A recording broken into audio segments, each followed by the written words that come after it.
Live mode activated. Welcome everyone. Welcome to the 69th edition of the Home Theater Hub. Even though I didn't put it in the title today, but I can add 68 plus 1. I think that's 69.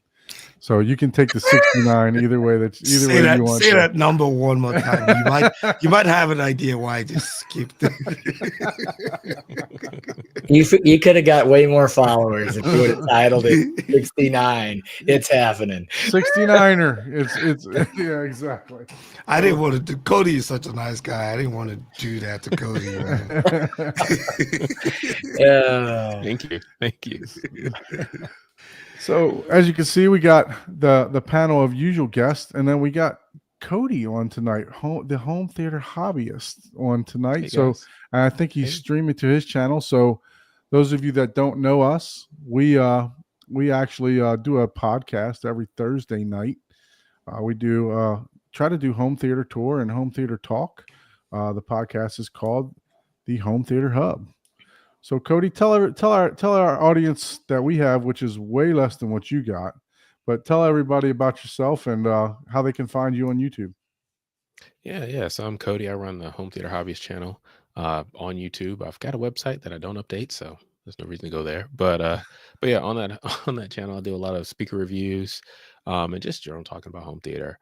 I've been doing it for 7 years, I think, something like that. And you know, I do a lot of gear reviews, but I can say that home theater, like watching movies, is actually kind of what got me into it. So it might seem like, oh, he's just into the gear. I'm not really. I mean, I'm into the gear, obviously, but I'm more into the experience. And so that's kind of where the channel kind of started, was me just kind of listening to different podcasts like Home Theater Geeks and stuff like that back in the day. Which I guess that's back on now, but anyways, we'll move on from that. And just loving watching movies, sitting down. You know, as a kid, I read a lot of books. Then I got in college, and as an adult, I didn't have as much time to read, so I started watching more movies, you know, for the stories and stuff like that. So that's kind of how the passion kind of started. Yeah. So we what's some of the latest stuff? I know you said you haven't updated some stuff in a little while, but what's some of the latest stuff that you've been working on? I'll pop that up here on the screen so that we can take a look at what you got going on the channel. Yeah. So I used to publish like every week. That was the thing. I was going to publish a video every week. Over the past couple of years, I've been busy with life and children and family and all that kind of stuff. So I've been less active. But recently I published, so the rims from Kanto Audio, pair of speakers that have HDMI, kind of reminds me of the Tux, like those. The latest Tuscanese from Valencia that has the heat and air, that's there. Those are some really nice chairs. That Outlaw Audio amplifier was something that I was very impressed by given the price. It's I think I got the 5-channel one, and I think it was only $1,000 or something like that, but it just sounded so good, so clean for the price. I wasn't expecting that build quality, so that was great. And I see you got the Sofa Baton up there. That was a nice remote that I was able to review. The Sonos Ultra Arc soundbar, the Sonos Arc Ultra soundbar was also great. So just as you can see, a lot of audio gear, stuff like that. And the Zedo media player, that was also a lot of fun. That was my first real media player there, and that was different because I'm kind of a physical media aficionado. 4K Blu-ray disc. I actually just bought a couple about a week ago, and I wanted to post about those and I didn't. But I bought a couple of weeks ago just to watch some movies. So a recent movie. I know you guys talk about recent movies. So a recent movie that I finally got a chance to watch, which I guess this has been blurred, but is Gladiator 2. I didn't get a chance to see that in the theater. I was going to go see it with my wife, and I saw it was severe violence, and I was like, she's not going to love that, so I'll just wait for it to come on Blu-ray. So I watched it about a week ago. It was great. That's awesome. It wasn't as good, but it definitely has a lot of violence. Yeah. So since Cody already jumped into that, let's go ahead and go around the room. Paul, how was your week? Did you partake in any Any home theater stuff? Let's go ahead and show the. It's the same stuff that I'm going through the gigantic case. Okay. But this is what's happening this evening. Cheers, everyone. Cheers. Glad to meet everyone. Cody, first time meeting.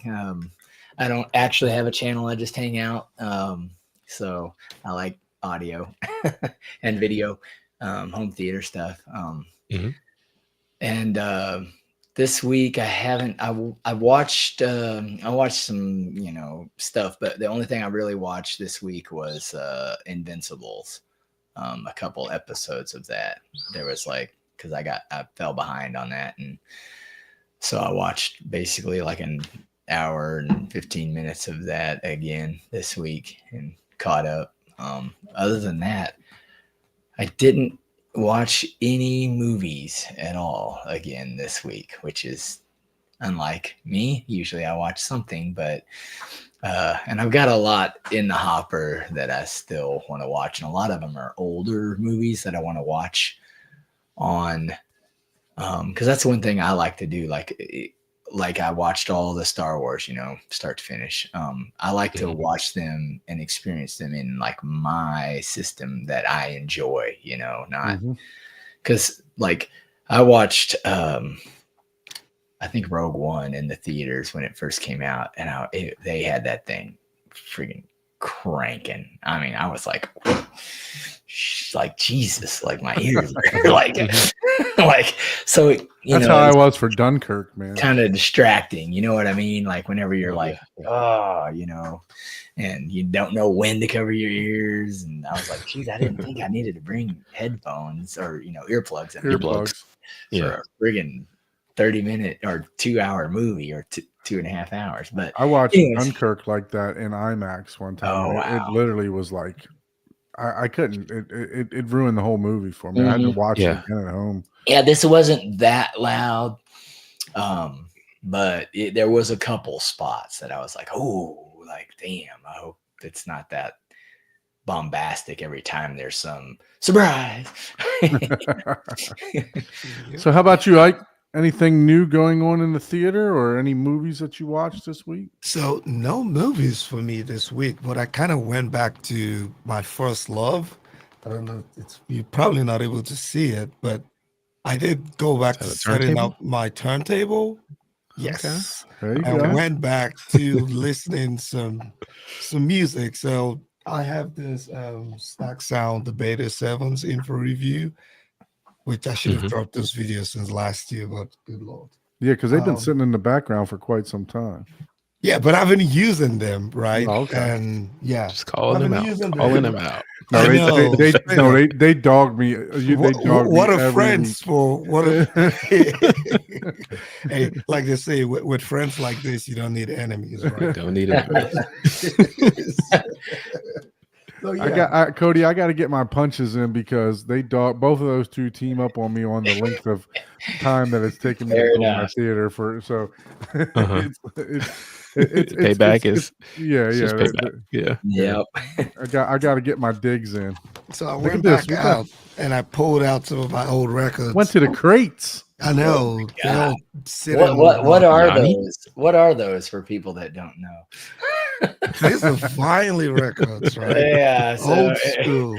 Believe it or not, that's a thing. There are people that don't know. So I pulled up some of the old classics that I always loved. Check this out: Mickey Mouse Disco. Mickey Mouse Disco. Wow. Yep, I know, right? I'm a huge fan of ABBA. I enjoy them. Really great pair. And there you go. This is my Nat King Cole. That's a classic album. You got to have your gospel praise there. Oh, gosh. I got to put this up. Let's see. Art works on the Don timeline when it comes to making videos. I don't like you. That is true. That is true. I hope your internet goes up, Big Jack. Oh, man. These are some classics, man. Matthew Robbins, Tchaikovsky. I can't go without Sounds of Music, right? There you go. You gotta have So that. Music. another album. This one was the last album that they came out with. You can see it's still sealed. I haven't opened it, so it's probably gonna stay sealed for forever. Another set of ABBA, and this is some classicals. The Sounds of Music, the original scores. Nice. That's what I got. This is one African classic, also BC. It's a really good album. And The Longest Day, the soundtracks. This is a World War II classic that came out way back. Really, really great World War II movie. And I got the score in it. So there's a whole bunch of them. So that's kind of what I spent my week doing versus actually spending That's time in the cool. theater. Yeah. So Listening to it and stuff like that. Yeah, that's kind of where I love watching some older movies because, like, a lot of them, I mean, I'm not that old, but I'm old enough where I watched a lot of movies in the drive-in. So you're listening to the sound on that little can box, you know what I mean? So Mhm. that's what's really fun about watching some of these movies. Yeah. Or I didn't, yeah, as much as I enjoy watching forward to movies go too, there. I enjoy going back to the scores because some of them, Yeah. when you can go back and you listen to the movie score, it's like, oh wow, this is. And if I'm going to try to see how I can get this plugged into the home theater just so I can listen to it in a much more. It's still a record. You're not going to be able to, you're still going to have those clear tunes go through, but yeah. What's your been favorite fun. movie score? It's not even a movie. It's a TV show, The Medici. It's I don't know if it's a really good classic. It used to be on Netflix. It's probably still there. They had like different The Medici, Masters of Florence, and that thing. If you can find just the soundtrack, and I have the digital version, I can share it. If you play that thing in your home theater, it is amazing. Mhm. It is so How do you good. I even bought the CD. That is how. Medici. Yeah, I'll put. Let me find the CD real quick. So while he's looking for that, I'll go ahead and give my update. So let me do this real quick. Let's see here.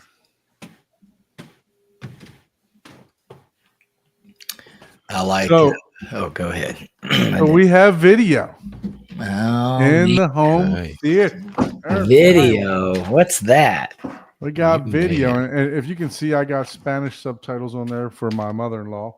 So, but also, I'm watching silent films in the theater right now. So basically, Bodie asked about how the theater's coming. It's coming. It's getting closer and closer. As of the last weekend, I had put the projector up in the hush box area, and got video.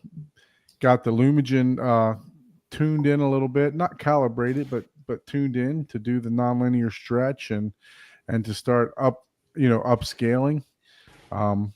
Also got the projector set up in the proper settings so that it's not also processing whatever the Lumigens got coming out. But yeah, so I've been watching a lot of quiet films this week.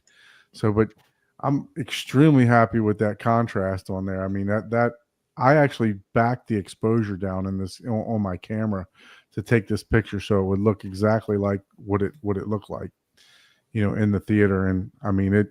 Yeah, I know I got the side reflections there. All that's going to disappear once we finish out the walls and stuff like that with the fabric. But yeah, so I a lot happened this week with me and the home theater. So another picture. Let's see if this is. So this is Those my rack. Diva amps. Yeah. So Okay. I was wiring racks this week. Wiring my rack this week.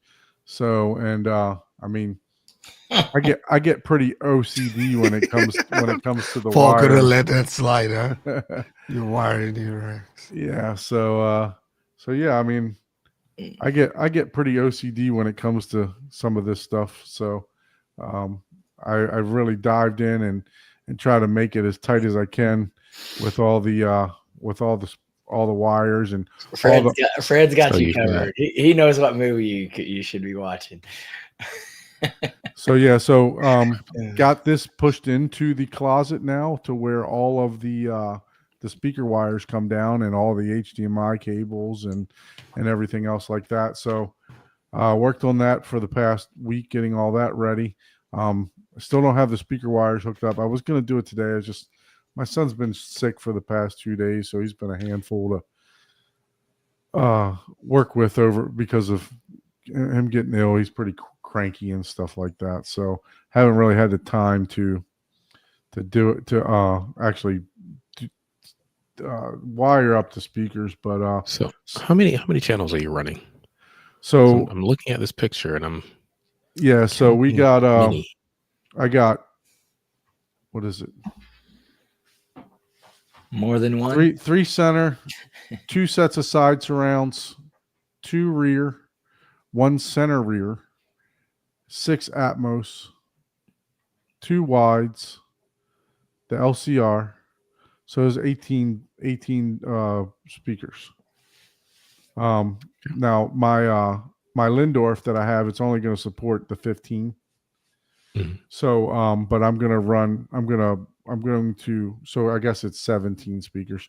So I'm going to run the 2 side surrounds simultaneously. So they're going to be wired in series or in parallel.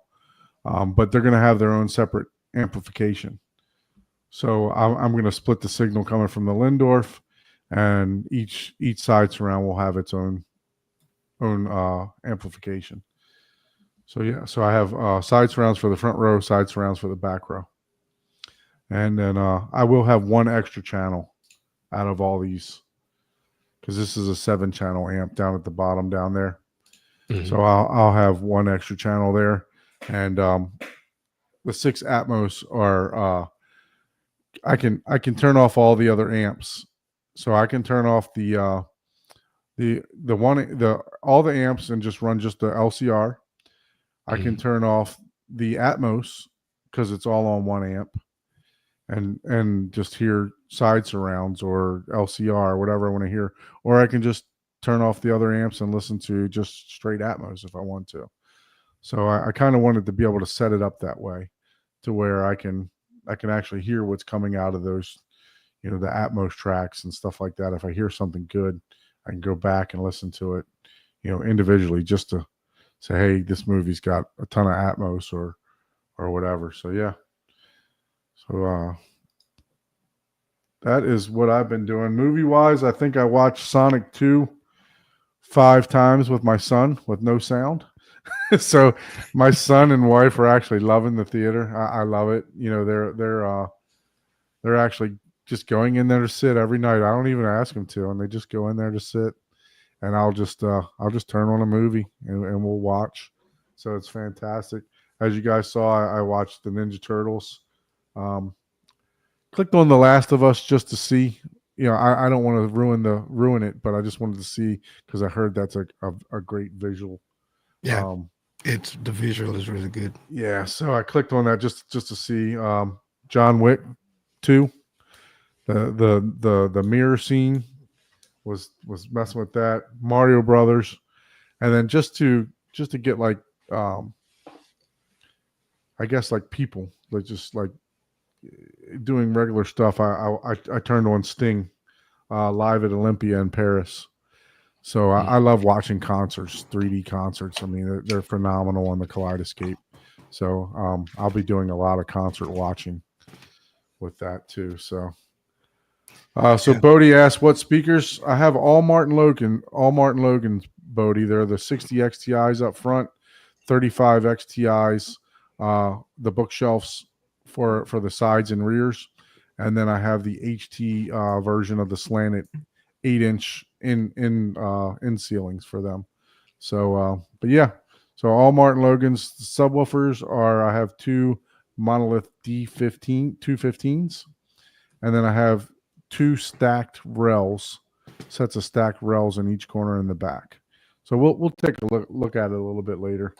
Yeah, let's give a quick shout out to the chat, right? I'm not sure if we've already done that, but thanks everyone for joining us. We got Chris, we got C Big in the house, we got this guy, I don't remember his name. I'm just joking. That was funny. I got to give it to him. Yeah. I'll send you the $20 later. We got GSG in the house. Yeah. We got Bodie, man. It's been a while, man. Thanks for joining us, man. We haven't seen you in a while, man. And we got Fred in the house. Thanks for joining us tonight. We got Van Gaal in the house. And who else? We got Kyle. Thanks for joining us. Ew, OD40K. Thanks for joining us. We got Jamaica Social. Wagwan. Let's see who else we got. Benny is in the house also. Thanks for joining us. What's going on, Benny? Good crowd. Good crowd. Yep. Bobby Digital's in the house too. Yep. Make sure I didn't miss anyone, but if I did, thanks for joining us tonight. Absolutely. Thanks. And we got John joining us from across the pond. Very nice. Thank you, everyone, for joining. So, Cody, obviously you started a YouTube channel a while back, and I've watched a lot of your videos, and for some reason, I was telling you backstage, for some reason, I don't know why, it wasn't hitting my algorithm to pop up. So I apologize but I used to watch you a lot, and, just through life and being busy and, trying to put the theater together, just kind of slipped my mind to check on you. But I definitely am a subscriber of your channel. So I'm going to have to re-hit that bell notification to make sure that I start seeing your videos when they come out. I know you said life also has prevented you from making videos, but what actually got you into this hobby? What made you say, hey, I need to create a YouTube channel, and I enjoy home theater? Yeah. So, well, first of all, thanks for watching the channel, and for everybody that has seen the channel, thank you so much for the views. This channel is a lot bigger than I ever thought it was going to be. Honestly, so what's behind me is my home theater. And this room is basically a backwards L. And so the TV is basically up front, and then I'm sitting right now against this wall right here. As the wall that's behind me, and then obviously the theater's behind me. And so we bought this house, and I had a home theater set up in our other house. It was a small room, and it was some Energy Take Classics that I'd bought. That was sort of my second sort of home theater setup after I got out of college. And so I wanted some bigger speakers, and I was like, I want some Klipsch. And so I bought my Klipsch speakers, the Reference Premier line from 2016, 2017 timeframe. And I was like, well, if I'm ever going to do a home theater channel, I want to do it on, I'm going to start with where I'm starting right now. And so I bought those, and I did the unboxings and just talked about my experience, building this new home theater in this new room. And that's kind of how the channel started. I kept buying speakers and reviewing different speakers. I reviewed subwoofers that I was thinking about for that particular setup. I landed on a Sue Research VTF2 12-inch, I think it was. I still have it in the closet. Haven't plugged it up in a while, but still have that. I looked at a couple of other subwoofers as well. I think I looked at one of the Monolith subwoofers and a few other subwoofers as well. So the channel kind of started around me just building my room. Looked at some AVRs, and I settled on the Denon that I have right now, the AVR X4400H, which I really, really want to get another AVR. And I've been partial to Anthem, but I always feel like I'm going to make a bad decision by just like picking random if I don't pick the Trinov or whatever. So I've been just kind of holding off on getting an AVR. So you literally backed yourself in a corner, basically. So it's Trinov or nothing. Well, okay. So it's Trinov, or I've thought about Storm Audio, but it's like both of those are. Yeah, they're up there in the dollars, man. Yeah. I went from the 4700H to the AVM 70. So yeah, I know the 47. It's good, but at some point you just feel like you're pushing it, right? Yeah. Feels like it's Yeah. starting to complain. So. Yeah, and I mean, like it's still running. Got my amplifier hooked up to it. It's the Monolith 7 channel. That's hooked up to it, and so it works. But I definitely want, and I've kind of been stuck if I want to get an AV receiver again, if I just want to go all processor and just do amplification. So that way. what speakers are you running? Right now I'm running the Rendell Sound 1723 line. So they're forum speakers. And I reviewed them a while back, and I just loved it. Because it was just such a big, bold movie sound that I enjoyed when I was watching what movie was that? Gosh, I can't think of the name of the movie right now, but it's an older movie that became a new movie. It'll come back to me. But I enjoyed the sound. And so I bought those. And I guess the other thing I liked about them was I bought the monitors with the center, and it's basically the same speaker just turned over, on the side. And so whenever there's a pan across the front, there's zero change in tonality or anything like that. And I was like, this is it. And so that's why I bought bought those. Blade Runner 2049 is what I was thinking about. And so so I've got the Rendell Sound 1723S as my front. So those are like 92 dB sensitive, so they're not hard to drive, right? The monitor I thought it was in the 80s. I'm looking at the tower here. Let me see. Okay. Yeah, I don't have the monitor. I've got might the be monitor different. in the center. Yeah, let me see. Here. And then I've got the side surrounds. It's a bookshelf. You're the 1723 monitor. Okay. Is that the S? Yeah, I've got the S. Yeah. Let's see. So we'll go ahead and share this with what you got in the theater here. You got a fan, Cody. Oh yeah, hey. One of your supporters. Yeah. He's been with me the whole time. He's actually got a couple of Sue Research. Nice. Yeah. So that's what I have, and I've got the side surrounds, and I've got a pair of their 1961 Atmos speakers. So I'm running a 5.1.4 setup. Oh, and I've got their the 1723 2V subwoofer. 87, 88. So they're 88. Yeah, so 89 dB sensitive. They're not horrible, but they're so yeah, they probably. So you said you got an external amplifier, right? You said 7 channel. Yeah, I've got the Monolith 7 channel. Yeah, so I mean, you should be getting enough power to them to make them sing pretty good. Oh yeah, I don't have a problem there. And like I said, I'm just thinking about getting what AV receiver I want to get, because I kind of want to just buy it and not worry about it anymore. But the reality is I'll probably end up getting something else at some point. Well, if you just go for the gusto, right? If you just go straight to the turn off, I don't think you'll get anything else after that. So I mean that's what I'm hoping. That's what I'm hoping. I was listening to Shane the other day, and he was talking about how he's not really reviewing receivers or processors that much anymore, because he's got the turn off, and he don't want to try to compare stuff to the turn off, so right. But yeah, no, it's once you get up there, it's kind of hard to say, hey, I'm going to go ahead and put this, whatever brand in, and try to compare it to your turn off if you're doing reviews. So that's a really bad joke, CB. That's not happening for me anytime soon. You got a trade off? I don't know, man. I don't know. I mean, you think about it though. The AVM, what's it, 70 and 90? They're not cheap. They're not cheap. Yeah, you're putting a good chunk of money towards something that that could be a down payment on one of those, turn offs. You know what I'm saying? Yeah, that's just it.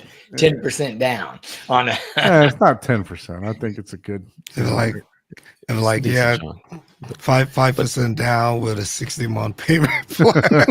Yeah. But I mean, receivers have gone up over the past several years a lot. Yeah, no, a lot. Yeah, definitely. Multiple $1,000s to get. Wait till we start getting tariffs. those that AVM is going to go even higher, right? Yeah.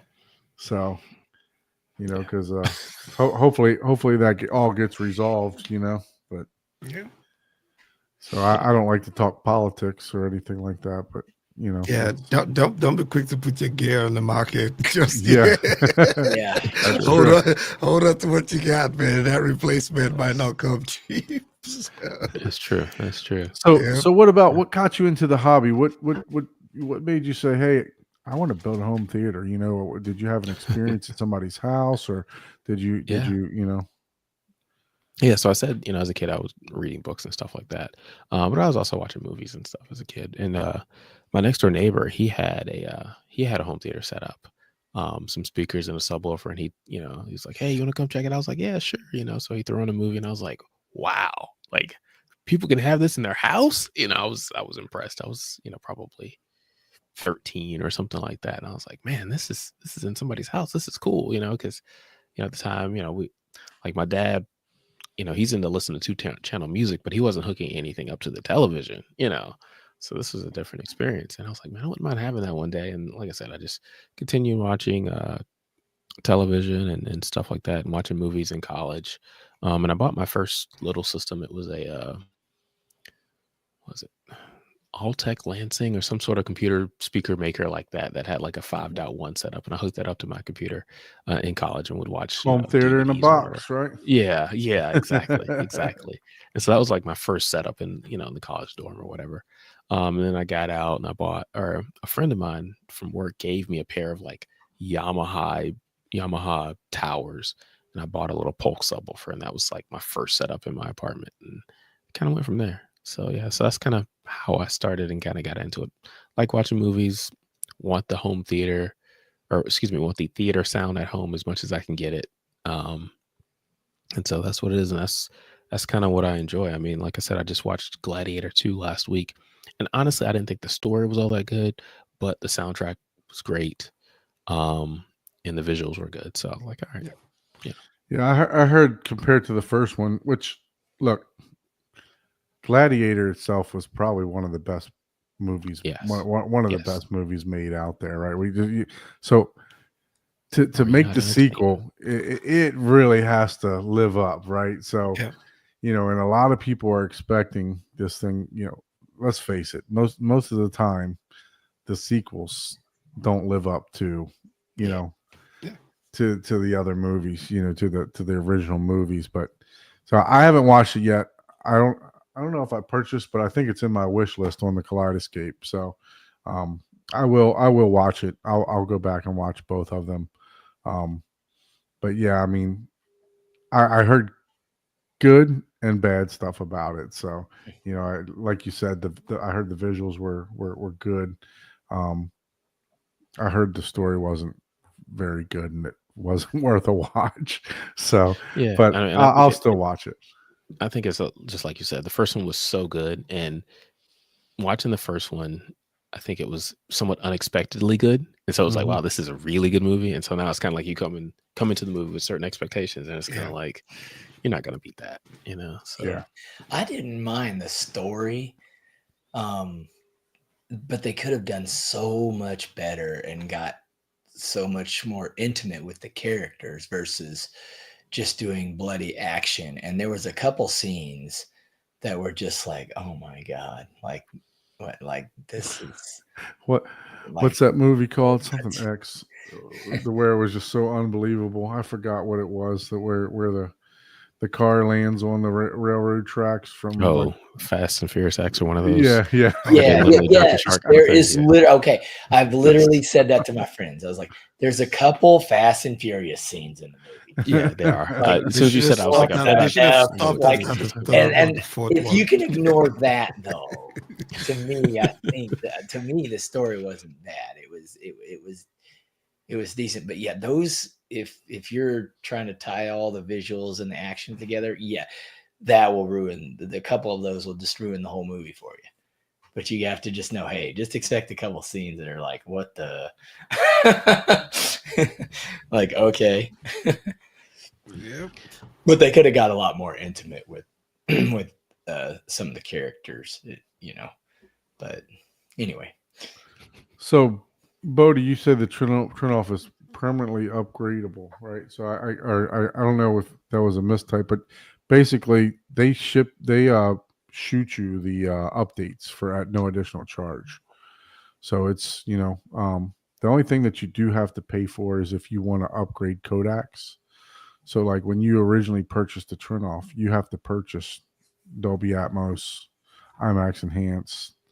You have to purchase those codecs. So you do have to, so if you want to add them, but as far as the device itself, they've even gone and made it from a 16 channel processor to a 20 channel processor.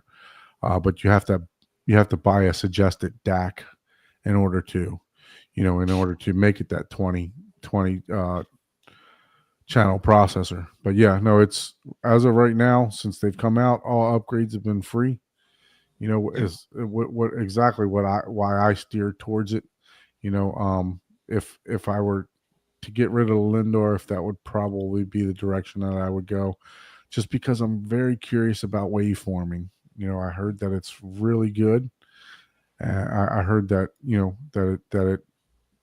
it pretty much will stop the bass frequencies dead. And after a couple times bouncing around, I've heard it a couple places, but not in a small setting, right? Not in a dedicated small theater, and just in something big at these shows and stuff like that.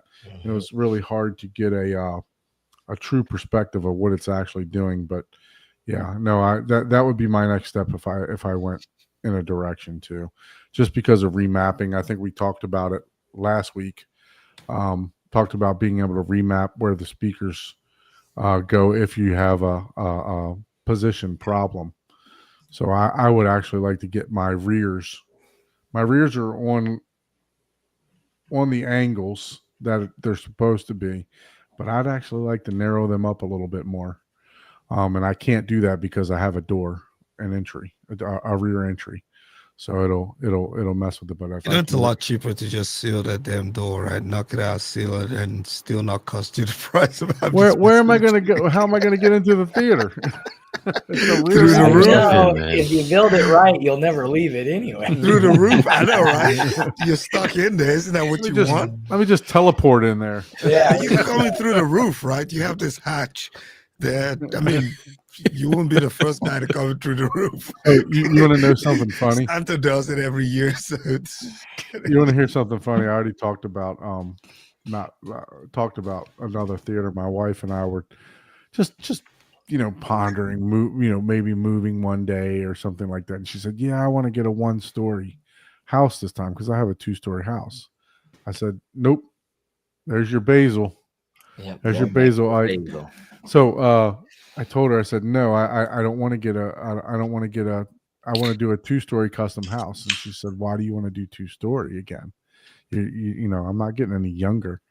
So I told her, I said, "What I want to do is I want to walk upstairs, and then I want to walk back downstairs into my theater.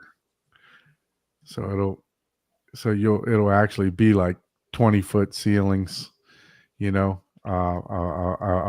theater. So that's my next. If I hit the lottery, that's what I'm doing. So just put it that way. Please don't DIY it. No, not if I hit the lottery. So that we can leave. So we can leave long that'll enough be to a see it 20-year project.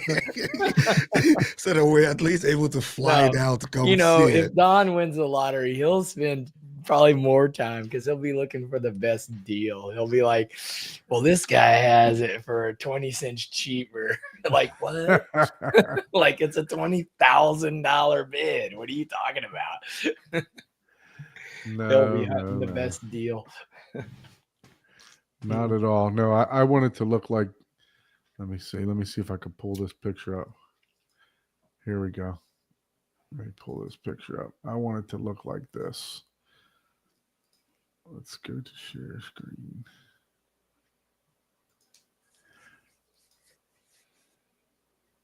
I want it to look like that. That's my goal. Thanks, Chirpy. Kansas City tour. He definitely. What's Yeah, that? with the 3, stairs. 6.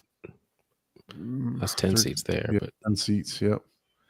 So so yeah, you think you can get 10 seats in your theater? I mean, you got 6 at most, so yeah, you probably could do 10 seats so if basically it's what big this enough to do. what this guy did in Kansas City is he dug out underneath of his garage. So it's like a basement under his garage. It was just a phenomenal theater. 200-inch screen. Now that movie that you just had up there is probably my favorite movie so far this year. Oh yeah. The -1. Yeah, Godzilla -1. Yeah. So yeah, that's what I think of when if I were able ever to just move to a different house. My wife was saying, let's get a 1-story. I'm like, no, I want a 2-story. I want to walk down into the theater. Yeah. So Rich says, I think you were done. Oh yeah, this is more like a future plan, right? Yeah, way in the future.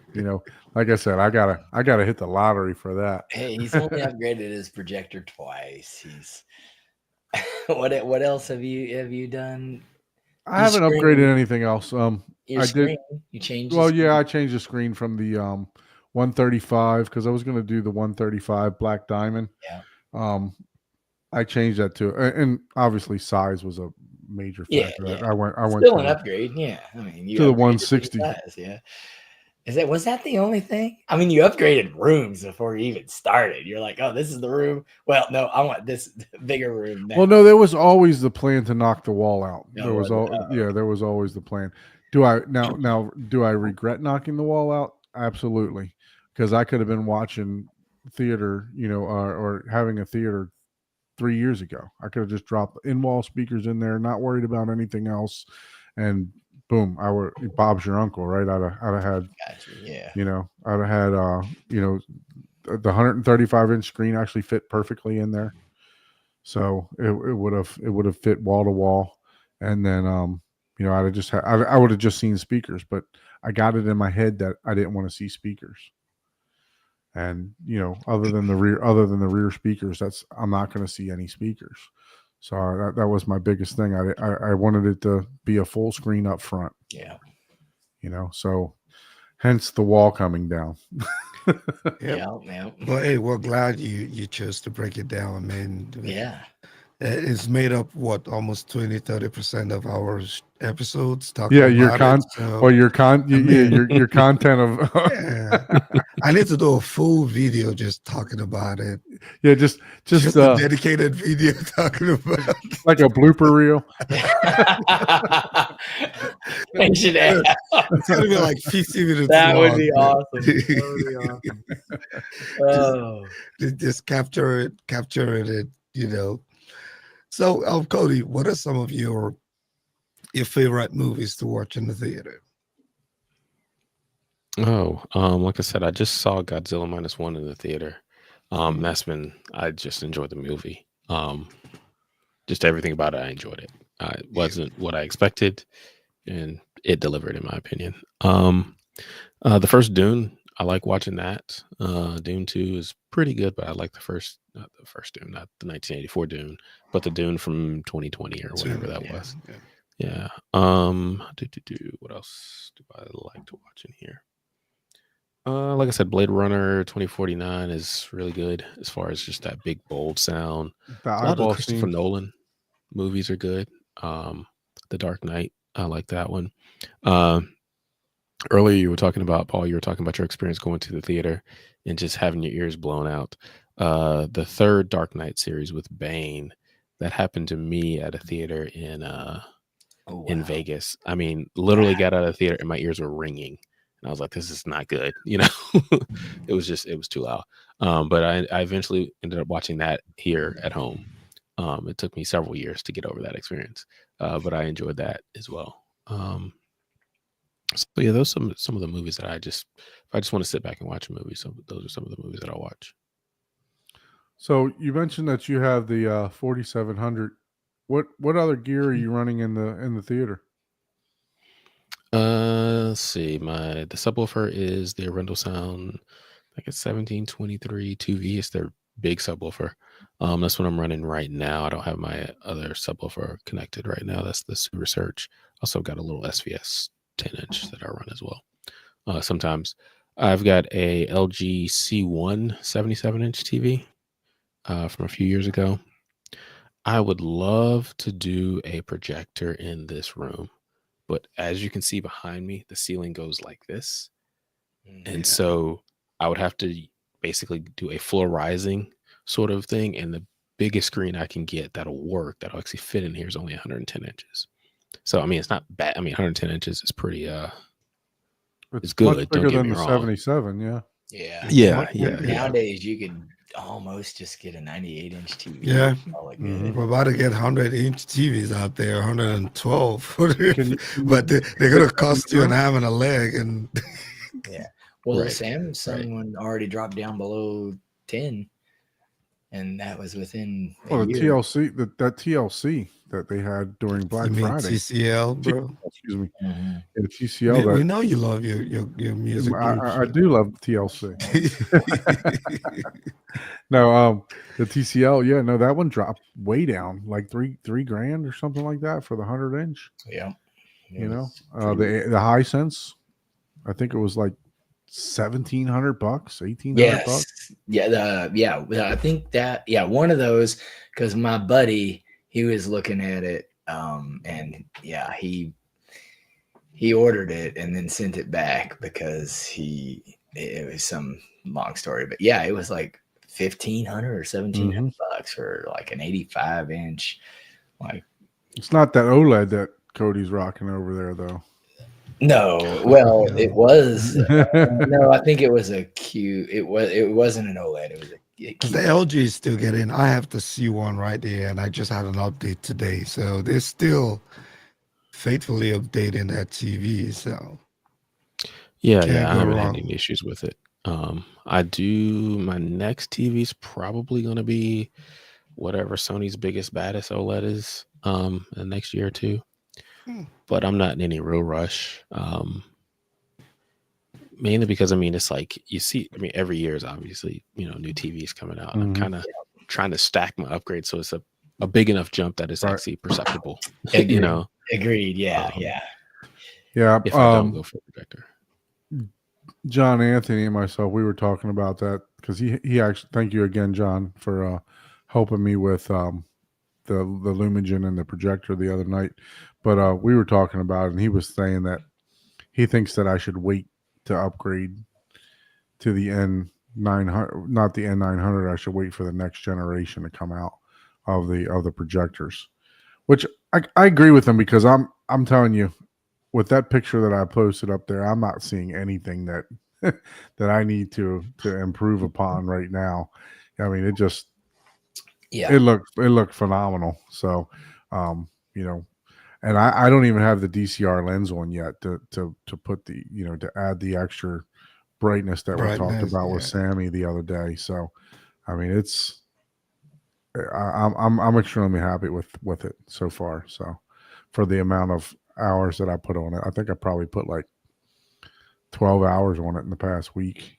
Just watching movies and stuff like that. So, yeah, your movie backlog is gonna be crazy. Oh, I have tons of movies because I've saved them. I've not watched them. The only so literally when Quiet Place 2 came out, I watched that movie and I disassembled my living room theater the day after to give myself motivation.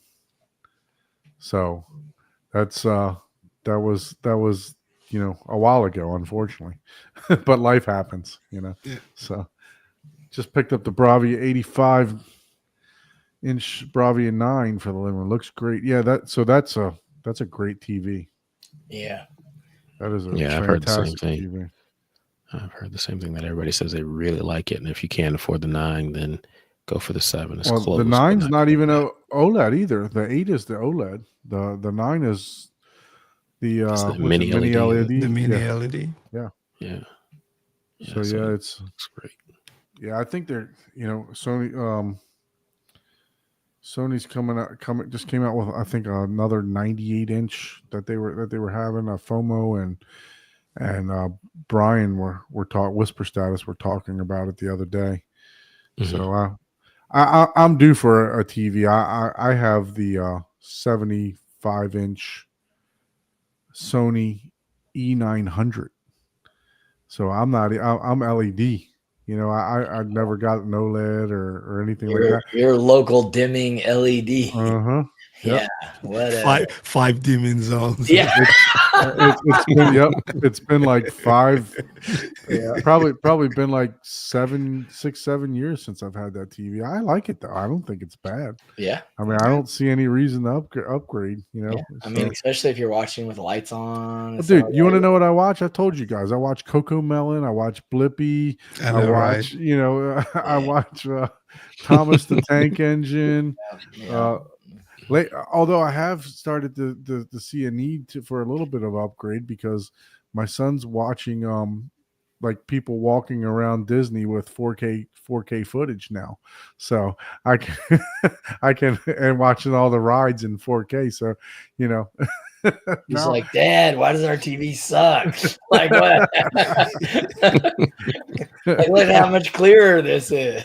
Yeah, man, that would be much better than OLED, man. That red is not popping. Hey, he would have to upgrade then. I think the G5 is in my future, to be honest with man. You're trying to get the G5 now, and you're putting it on your son. Yeah, no, I always, because my son can get a little crazy sometimes, and he starts throwing toys around and stuff like that. And I always make the joke. Now, son, and obviously with my wife saying it, now, son, Daddy would hate to have to buy another TV, so don't break the TV. Oh man! Meanwhile, technically, you're like just a little bit to the left. Just get angry and throw that. Oh man! So okay, so you got the for the TV, you got the C1. Hoping to go to a projector, maybe, or will a 100-inch TV fit? Will the logistics of it make it up the stairs or around the corners or anything like that? No, it won't. It won't. So that's why I think the biggest I could probably do through here is probably an 85 or a 90. But the biggest OLEDs right now are 83s. So yeah. But the way I've got the subwoofer set up, that's kind of eliminating. Well, so the issue I have now is the center channel. My Rendell Sound 1723S center channel is about 10 inches tall. So it's actually a pretty tall center channel. And so I've got the TV basically on a stand, and it's at its highest level, and it just barely clears the center. So I probably 77 is probably as big as I could go with that TV. But I have thought about potentially going with a projector screen and doing the projector, but I want something that's acoustically transparent because it would go up in front of the TV, with the center channel behind it. So I've thought about it, and kind of played around with maybe an Epson, something from Epson, or one of those Epson Elite screens, one of those screen manufacturers, and then potentially, like you getting a JVC, putting it up in the ceiling, and then doing that. But so what are the dimensions of your room? So the room is, like I said, it's L shape. It's like 20 by like 16. Oh yeah, you got plenty of room. Yeah, so it's not a small room. It's just funny. Just shape. that slope, that angle, right? In the ceiling, just really kind of. Is it both sides of the room? No, it's just back there. So and that's where the screen. Yeah, that's where the screen is. So could you flip the room? Yeah, that's all I was asking. I could, and when I first came in here, I was thinking, I was like, well, if I flip the room, then that's going to make that dead space back there. So why not put the theater back there? But now I'm thinking maybe I flip the room, get the bigger screen on this wall, behind the camera, and just have that dead space back there. That way I can have. Yeah, that would be your office area back there, or your YouTube area back there. So I'm thinking about it. Yeah. Yeah. Come on, man. Let's do it. All right, we got C-Big on here. He's flipped his room like 3 times. Yeah. He's like, nah, I'm going to do it over this way. He's about to move his theater on the roof too. And he improves it every time. Yeah, no, he's talking about building a false wall now for his theater too. Oh, really? Yeah. I hadn't talked to him for a couple of weeks. I got to reach out and talk to my buddy Chuck. You're pushing that wife factor, man. You're pushing it. Yeah, I haven't talked to him for a couple of weeks. Best thing I done. That's what he said. You're pushing it, man. You're pushing it. So what about, okay, so yeah, because my room is 23 and a half, but when I built the false wall, it's 21 and a half. So I'm basically the same length as yours, and mine is 16. Well, it started off 18 feet wide, but with building it out 9 inches on each side for insulation and sound deadening, it wound up being right at 16 foot 1 inch. So we pretty much have a very similar room. Yeah. And I'm sitting here, I'm looking at it like, maybe I should flip this thing around. Look, we done helped him out. He's like, I gotta go, guys. Help him out, man. He's gonna be he's like, God dang it, man. I gotta get started tonight, man. And now I'm like, 150-inch screen next week. He's gonna be like, yeah. This is it. Yeah. I made it. Yeah, the good thing is, depending on where your rack is, you probably don't have to rewire the room. Probably maybe the subwoofers. You would have either your second row back there. Maybe you could just build a platform that was like almost like a couch. Since it's already lower like that, build like a platform to where you can walk in and then you step up. And you can make that almost like an entertainment space. That's what Terrence did. Remember Terrence Miller? That's how his theater was. He had like a little platform in the back. Yeah, platform that just goes along the wall, and you could literally have like a giant U-shaped like sectional. That's people can sit back. He's already spending your money, Cody. Look at that. I mean, yeah, I'm looking. I'm thinking. It's like, man, this might work. I don't know. I hadn't.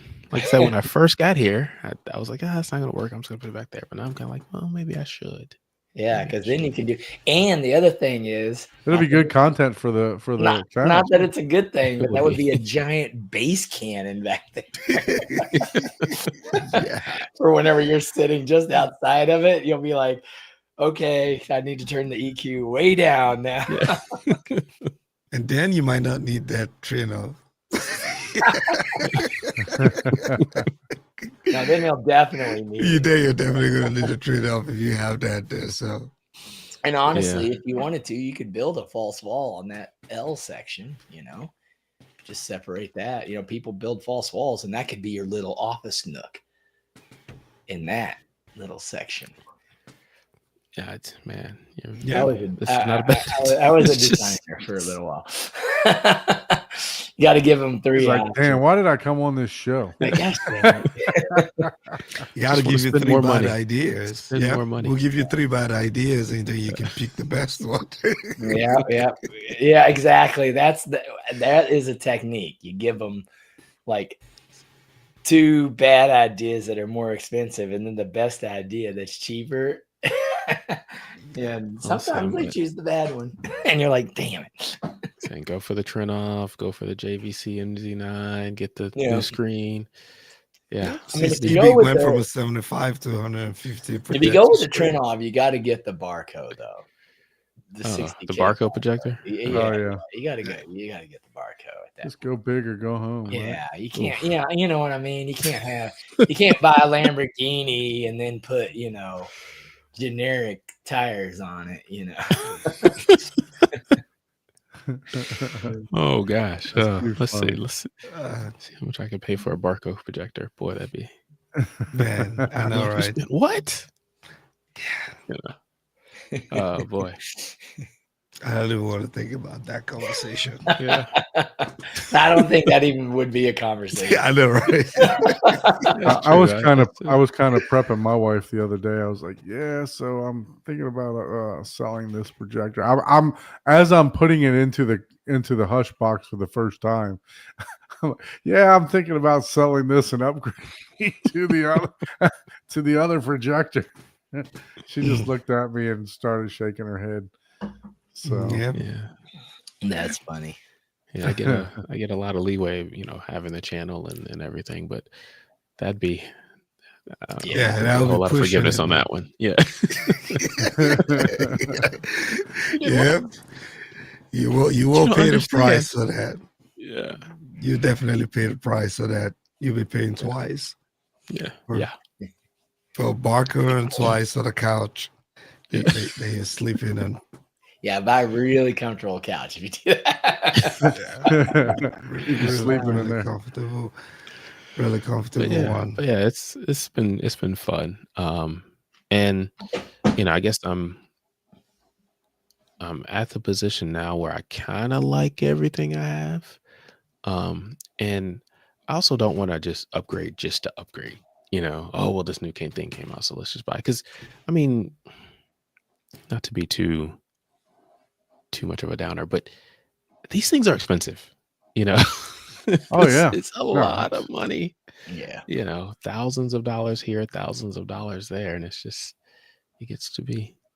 Yeah, It's, and You it's notice it. just like anything, you spend a lot of money to have a really good experience, right? Because that's really, if anyone asks, where's the best place to spend your money? On experiences. But once you have that experience that is repeatable, right? It's like, okay, well, if I spend 10 times as much money, is that going to 10 times increase my experience? And if the answer is no, then don't. You don't need to, and again, unless you have a very specific, why you need to spend that.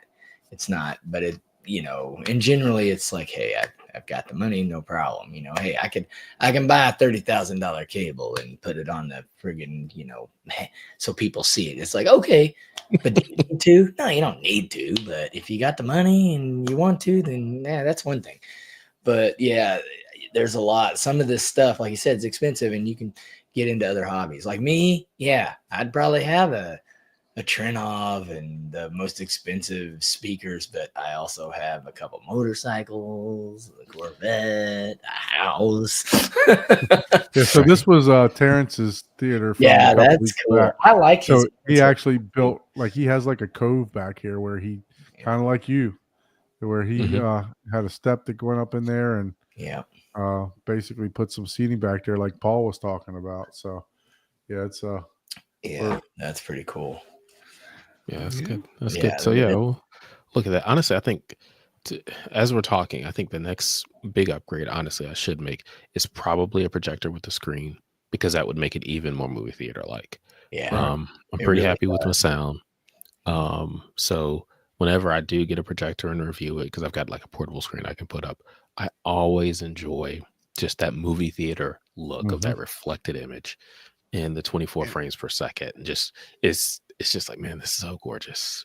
And so honestly, when I think about it, it's like that should probably be my next upgrade. Yeah. So well, it'll be some good content if you wind up flipping the room, for the channel. Yeah, for sure. That actually would be good content. Oh, and see pigs. I outgrew my existing theater. Yeah, Time to make it bigger. How do you make your title is how do you make your theater bigger in the same room? I know, right? Flipping. I mean, for me, as long as you don't have to, I don't like cable, any stuff cable. As long as you don't have to redo all your cables, man. Because cable is a lot of work. Running those cables, you that's should make just it a one lot of those easier. things where you gotta, because I reran all my speaker cable, not too long ago, and you just have to mentally. you just have to know, hey, I'm going to be climbing up and down a ladder and on rafters for the next 4 hours. Yeah. Because that's if you have the it's just something you got to do, or you have to prepare, and that's one of those things that's super dangerous. You know, I mean, you could fall through the roof. You fall through the roof and fall 12 feet and like, oh, you know what I mean? Like, that's no fun. And then you got to spend even more time on a ladder repairing the damage. You're like, well, dang it. And that depends on how you land too, right? Yes, exactly. Yeah, it would be tough for me to switch mine because I ran all mine through SmurfTube.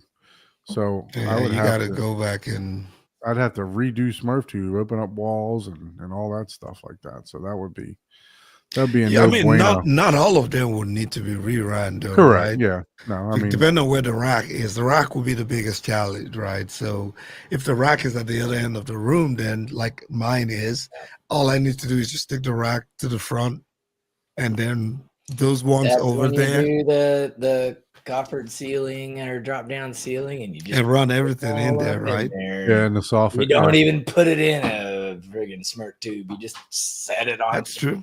Yeah, that would have to be something different. And, yeah. and then it looks even nicer. It forced you to add an accent piece, you know. And it's lighting accent, aka, well, that's where I hide all my ugly cables.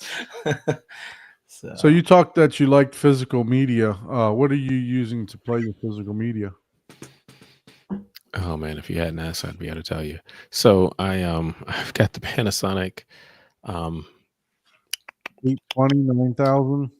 Yeah, the 820. That's the $500 version. Yeah. And I just reviewed the latest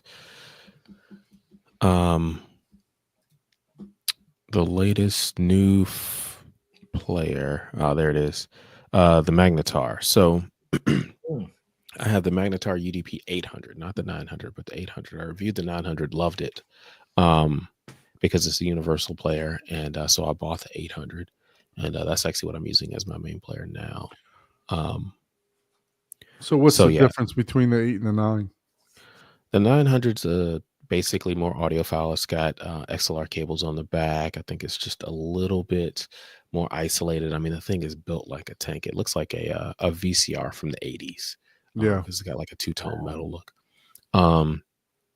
And part of me was like, well, for the channel, I could use the audiophile grade connections and all that kind of stuff. But I was like, I don't know if I want to spend additional money just for that. So I went ahead and bought the 800. Just for DAC though, right? It's got a separate DAC in it. Yeah, because isn't that like the?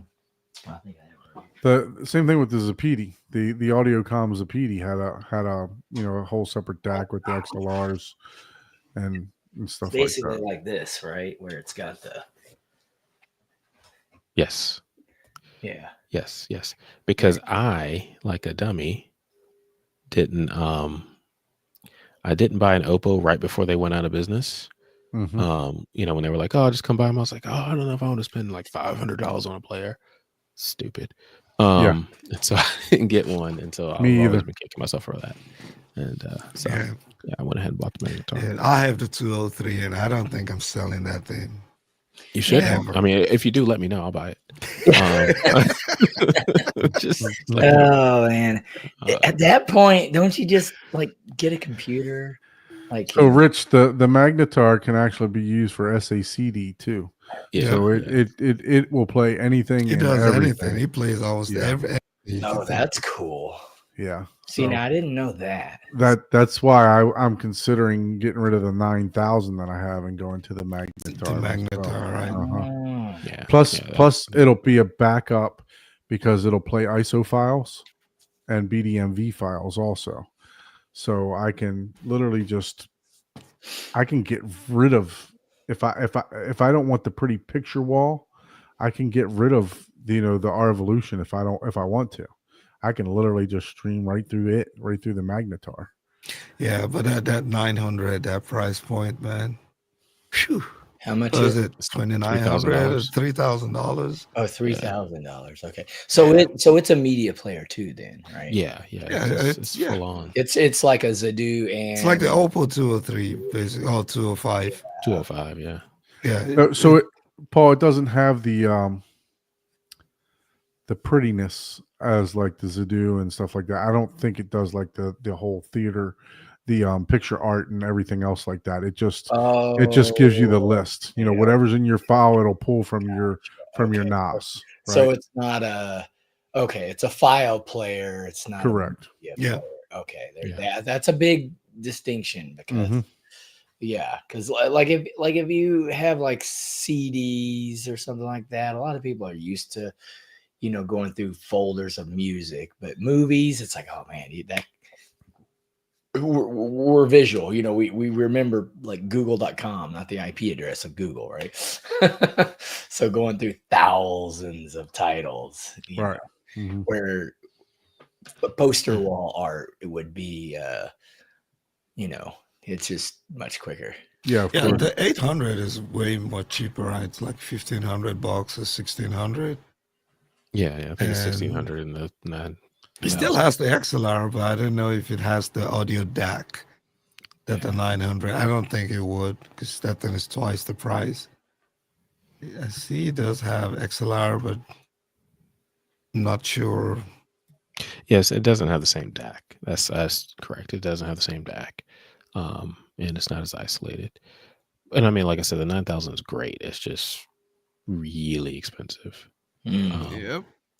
And for me, being a physical media enthusiast, I kind of want to support the industry while people are making them, Yeah. and it's nice to have a backup just in case mine goes down. And because as we keep Yeah, I mean, hearing, look, people are getting out of the physical media business. if you got a movie and you want to watch it right away and you picked it up from, you can't get it from Best Buy anymore, but let's say Walmart or whatever, you can just pop it right in, compared to waiting to rip it, 45 minutes and this and that. Or you just download it on Kaleidoscape like I do. So Oh, he just couldn't. I don't think he can go a show. And you know what? He's broken the rules so many times that one of these episodes we're just gonna have to make him get a bottle of whiskey and drink the whole thing. We're supposed to take a drink. when these first came out, I was a dealer for them. With Zapiti, because Zapiti, they were the same company basically. That looks pretty good. And I was a dealer for them, and they weren't quite that expensive before, so they've definitely gone up in price over the past couple years, and how expensive they are. But yeah, no, I've always been attracted to this player because I do like the versatility of it. Wow. It literally does everything. So that's 5.1 analog out on that. So it has that's cool. Oh, that's for the SAC. So it okay. So it does SACD. Okay, that makes sense. So, has the USB DAC and it's got HDMI. Okay. It's funny because there was a player that came out prior to this, and and a lot of people on Facebook, they opened it up and posted pictures of, I can't remember what model it was, but they opened it up and there was like a huge box with like this much of component in it. Mm-hmm. And then they opened this one up and they're like, okay, this one seems to be worth, I think at the time it was like $1,500-$1,600 a couple years back. So yeah, I know that. Yeah, it's definitely not cheap. Yeah. You were playing Mad VR Core, Kaleidoscape. Yeah. You're $1,000 away from getting a Strato V. Getting an NV Core or a Strato V, something, man. Yeah, you can get a Strato V for another $1,000. Yeah, just about. Yeah. So. Yeah, you talking about the Kaleidoscape. I've thought about getting a Kaleidoscape, but I don't know. It's like I kind of want to hold on to my physical media and keep doing that. I feel like if I go that route, then I'll stop buying physical media. No, you still buy physical media. You still buy it. You'll still do it. Buy it. If you're a collector, you're a collector. You really will. What's cool about the small Kscape is it only does like 10 movies. You can only have 10 movies on it at a time, but it's really cool if you want to watch a movie earlier than it's out. Like I think Godzilla -1, I'm sure you probably could have got that well before it was in. Yeah. So this I got the original one from Japan when it came out. Mm-hmm. Yeah. Yeah. So I mean, there's certain movies you can't get on Kaleidoscape, right? They don't have deals with. I don't even know if I have. Let me see. Yeah. So I still buy physical media too, even though I have a Kaleidoscape. That's good to know. So The Yeah, thing it's that not a replacement to me. No. It supplements that hobby. If you're already into it. Only reason I went digital is so I can more quickly find movies and play them. I still Yeah. love the whole collecting, and although I should, and I will eventually, I'll probably do something, in my 3D printing once I open the shop up. Right now I'm down to figuring out what, don't be on the Don timeline to open up your well, shop. it's just I gotta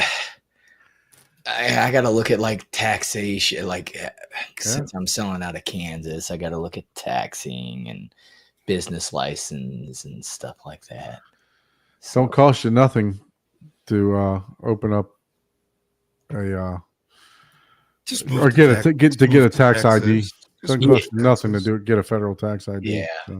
It depends on the state. Yeah, but pretty much, yeah. Very little to get an LLC. A couple $100. Yeah, you can do it all yourself.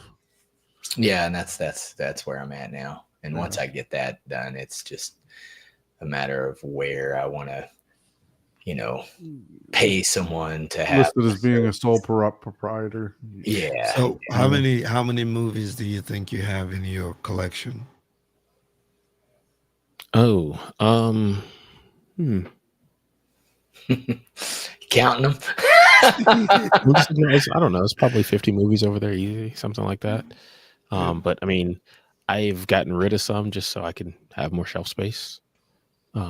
Which is usually the challenge with collecting, right? Yeah, yeah. It's just you run out of shelf space. But I was going to ask you guys, which Kaleidoscape should I buy? The Strato V, Strato C? So if you're keeping your TV, Strato V, because it's going to play DV. It has Dolby Vision, right? Yeah. All right. Mm-hmm. So if you're going to go projector and possibly a processor, which would have to be the Lumigen, that will pass DV. But Strato, you can get away with the Strato C. They're not cutting those out. They're not discontinuing those. You can do a Strato C and a Terra server. The difference is that the Strato V is ready to go. That's all you need. The Strato V is ready to go. I think I said that backwards. The Strato C, you need the Terra server with. So your minimum 9,000 to get into that, right? Because you need the player plus the server. So the Strato V, you can get in. I think the retail is $4,000, right at $4,000 right now, I think. Yeah. So you can get into that. Put your 10 or so movies on there. Use the cloud as your storage. If you got a decent internet, I'm downloading movies on my Strato V in like 10 minutes. So you don't necessarily need to. I know you're a collector, so it would be hard for you to get used to that, right? But the Strato V is, I've said this a million times on here, the Kaleidoscape is not a storage device unless you want to pay a crap load of money for storage itself. Mm-hmm. It's a hey, I want to watch this movie tonight. I'm going to download it on my way home, and it's ready for me when I get home. Or I want to watch this movie, and I'm going to make some popcorn, and it's ready in 10 minutes.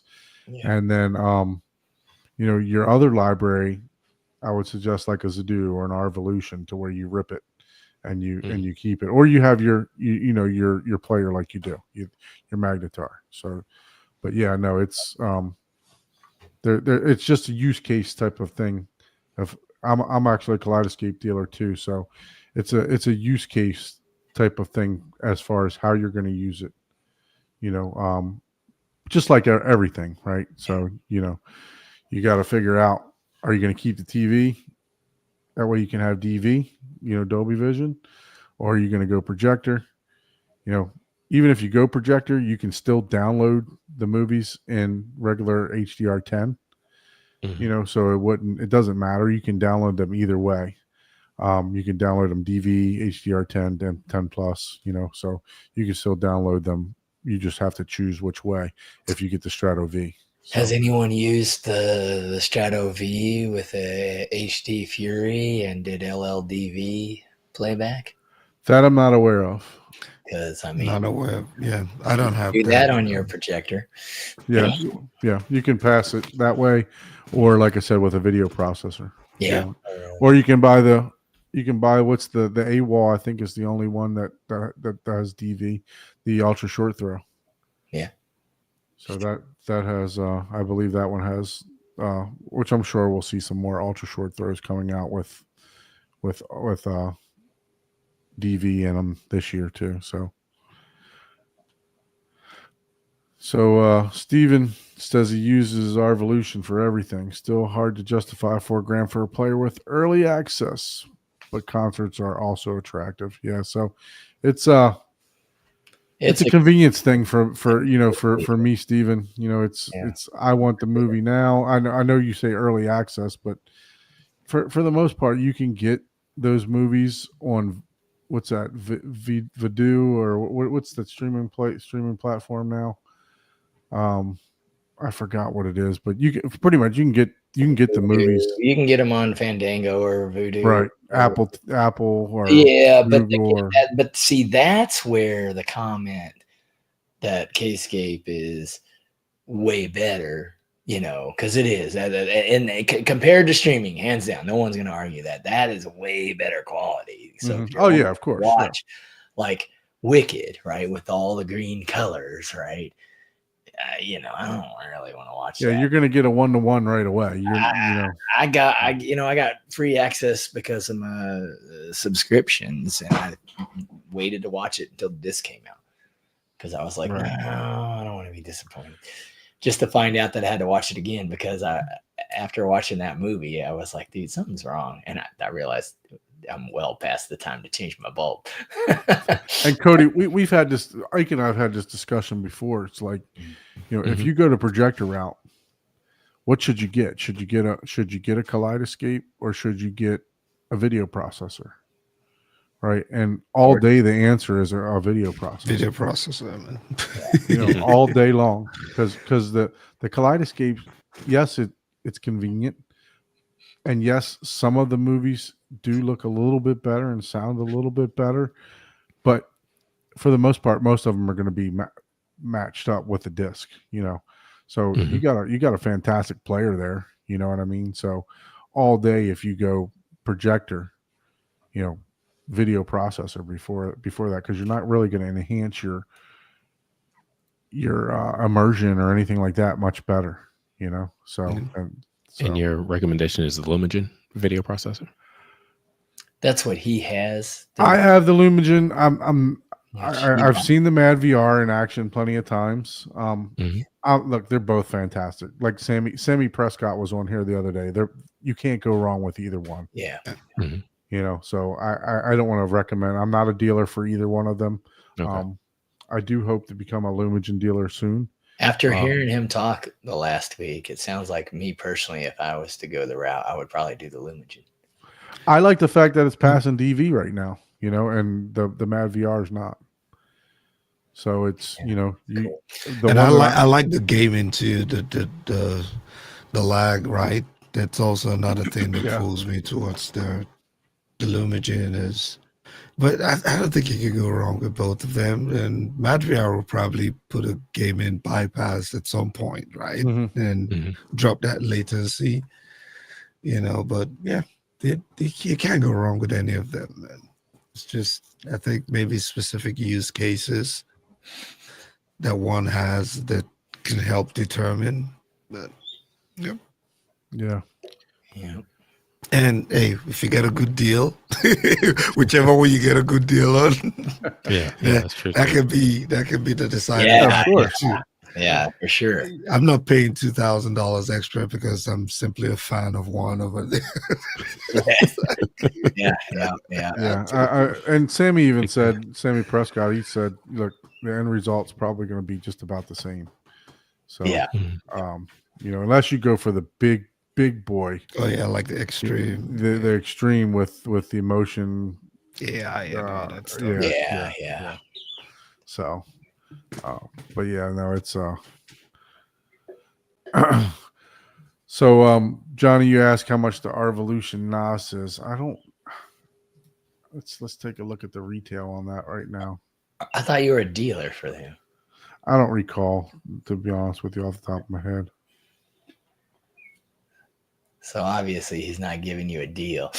As a dealer, he's like, I'll look up the price. Hold on.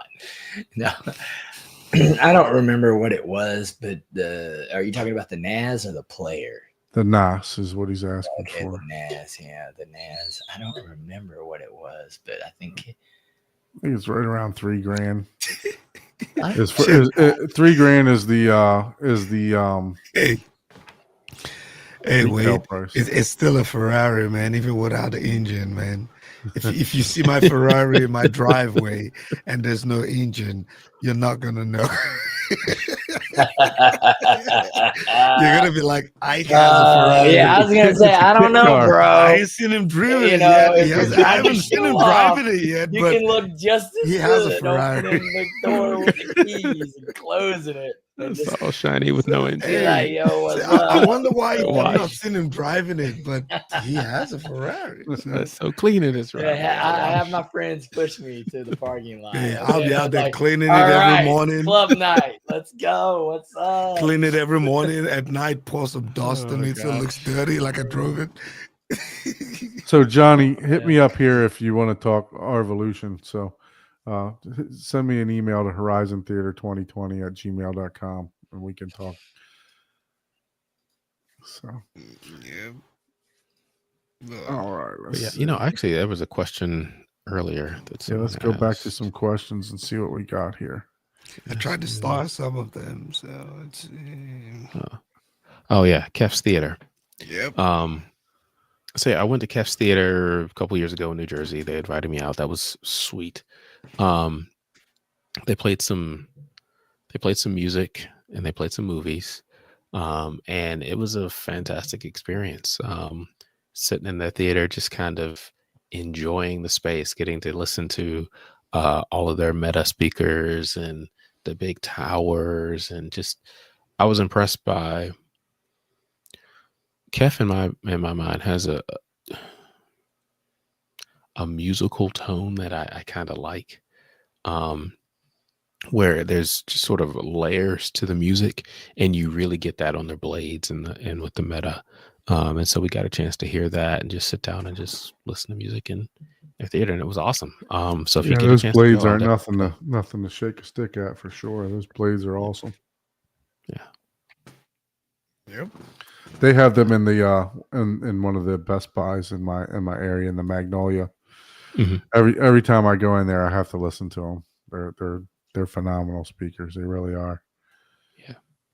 So. And they look So fantastic. besides maybe flipping the room around and projector, any where we talked about you possibly getting a trim off altitude 48, right? All right. It's like, oh God. He's gonna make him make the 62 or something. It's like, hey, I need extra channels. Any thoughts on the new Arundel speakers that they have out? The wanna hear 'em. re-release, right? Or the new one? The new ones. I want to hear them. Yeah, the 1528s. Yeah, I haven't heard them yet. I need to reach out to them, see if I can get a pair in for review. I would like to hear them because I want to hear how much better hopefully they sound than the ones that I have. Problem is I probably don't have the space for them.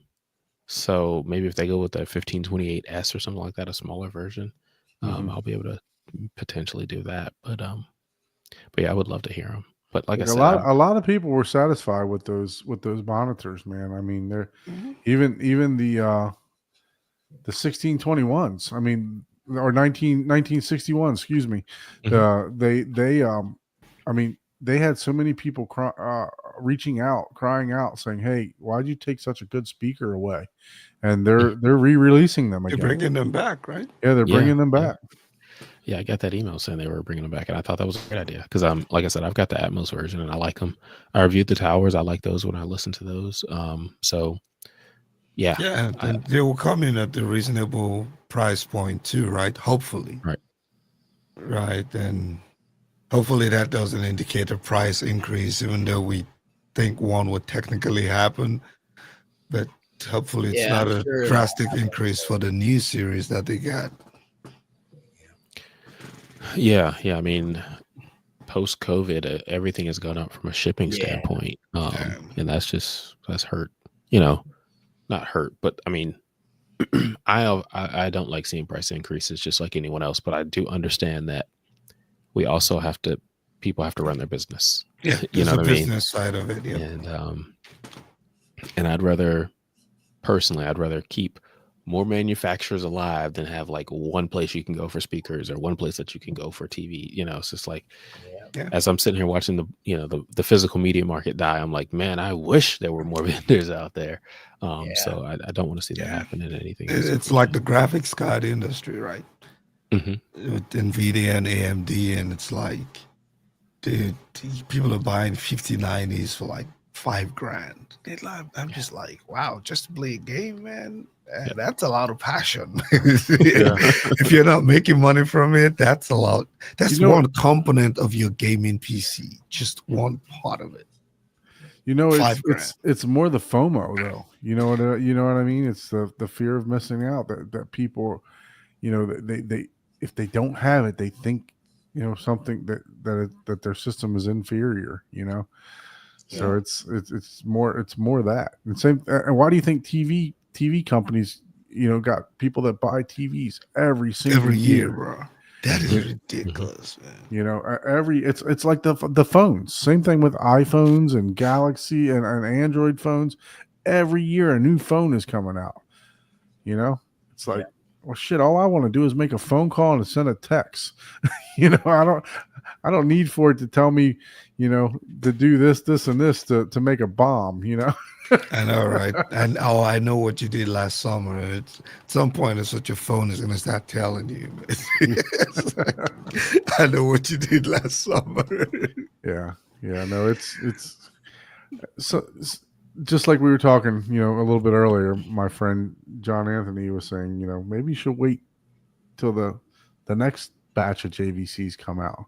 But listening to Sammy, there's, you know, seems to be a significant upgrade between the NZ800 and the N900, you know, the N900. So, I don't know. The 900 is the flagship now, right? Yeah, it's got the 100mm lens. It's got, you know, it's, you know, so it may be a big jump, but right now I don't see a need to get it. To be honest with you, at this moment, I'm not seeing it. Give it another couple of months. Give it another year. You know. Yeah, I'm putting miles on the projector though. The more miles you get, the less money you get. You know, man, you barely have any miles on that projector right now. It'll be time for an oil change by the time I get rid of it. Yeah, you barely have any miles on it right now. So that is true. That is true. And it's still a really good projector, right? So what about sound treatments and stuff? I can see some I know you got your bokeh on your camera back there. What type of sound treatments and stuff are you using for the theater? Yeah, it's just some basically egg crate foam that I've got along the ceiling there, some along this back wall, and just a few up on the ceiling, just to kind of, you know, help with some absorption. But obviously, I still want reflection. There's carpet here on the floor, so that helps a lot. And yeah, so the room doesn't sound terrible. And obviously I'm accustomed to the room, especially listening to a lot of speakers here. That is one reason why I'm kind of like, if I switch the room around, then I'm going to have to like learn this side of the room and how it sounds. But you know, that's fine. But yeah, it's just some foam that I've got up with, and that's pretty much it. I mean, it's a decent size room, don't get me wrong, but again, this is, you know, my desk is literally right here, and I shoot the videos typically over there, sometimes over there. So you have the Valencia seats. Are you using them in the theater, or do you have a couch? No, that's actually what I'm using. So these right there. That is Okay. those are I think the Monzas. And then up front. So basically I've actually got them in a 3-2 arrangement. I've got 3 of which ones did I just review? I forgot the name. Okay, Tuscany's. Thank you. The Tuscany's, the Tuscany Ultimate Edition, and the other Tuscany's, and then I've got the 2 Monzas, and then I've got a Tuscany right here next to the desk. And so yeah, I've got those in here. They're great. Incredibly comfortable. Taking a few naps on them for sure. And before this, I had basically it was a futon that we were sitting on. It was terrible. But now we got these, and so it's good. Yeah, I'm looking at these Monzas, the review that you did here. They look nice, man. Man, there's like, didn't you do a review on these too? Yeah. They're still back here, and they've got the wider armrest. I really like that. No, I think I have the other one. Is that the heat and ventilation? No, I don't have that particular one. I have the heat and ventilation one. Yeah. That's the one I reviewed. Yeah, okay. Yeah, those look nice. Yeah, those ones look like executive. Yeah. So this is actually in your theater here for this review. So we can see what what the theater is looking like too. Wow, yeah, those look nice. Yeah, so actually in between those 2 chairs to the left of my head there is the monitor that I'm sitting in front of now that I'm talking to. Okay. So that's the room. Very nice. So, I love that carbon fiber, man. That's gorgeous. Yeah, those are some great looking chairs. And you said they're pretty comfortable too, huh? They're pretty comfortable. They're firmer, I would say, in the seat than the Tuscanys are. So if you're accustomed to the Tuscany, it's gonna feel firmer. But I sat in them for a few days and I kind of got accustomed to exactly how they feel, and it didn't bother me at all. Again, still able to take a nap and all that kind of stuff, and didn't have any issues there. The only real downside, in my opinion, compared to like the Tuscany Ultimate Luxury Edition now, is those have USB-A charging versus USB-C. So if you want to charge your phone or whatever, you need to find a USB-A charger. But otherwise, do they have the charger on the in pocket? Because that's something I don't like. They don't. They actually have they have the buttons on top of in front of the cup holders. Yeah. And then there's a little slot where you can charge right there. But they don't have an accessory port. So if you want an accessory port, you're going to have to use the little metal insert for the cup holder to get the accessory port. So that's kind of a downside. Yeah, because the ones, the heat and ventilation, they have all the buttons inside. So you're sitting there in the dark one trying to figure out the buttons, and then you can't even plug your USB if you want to charge, because then you keep bumping into it depending on how you move. So it's like, I should probably put it outside on the next version, or put it somewhere at the top.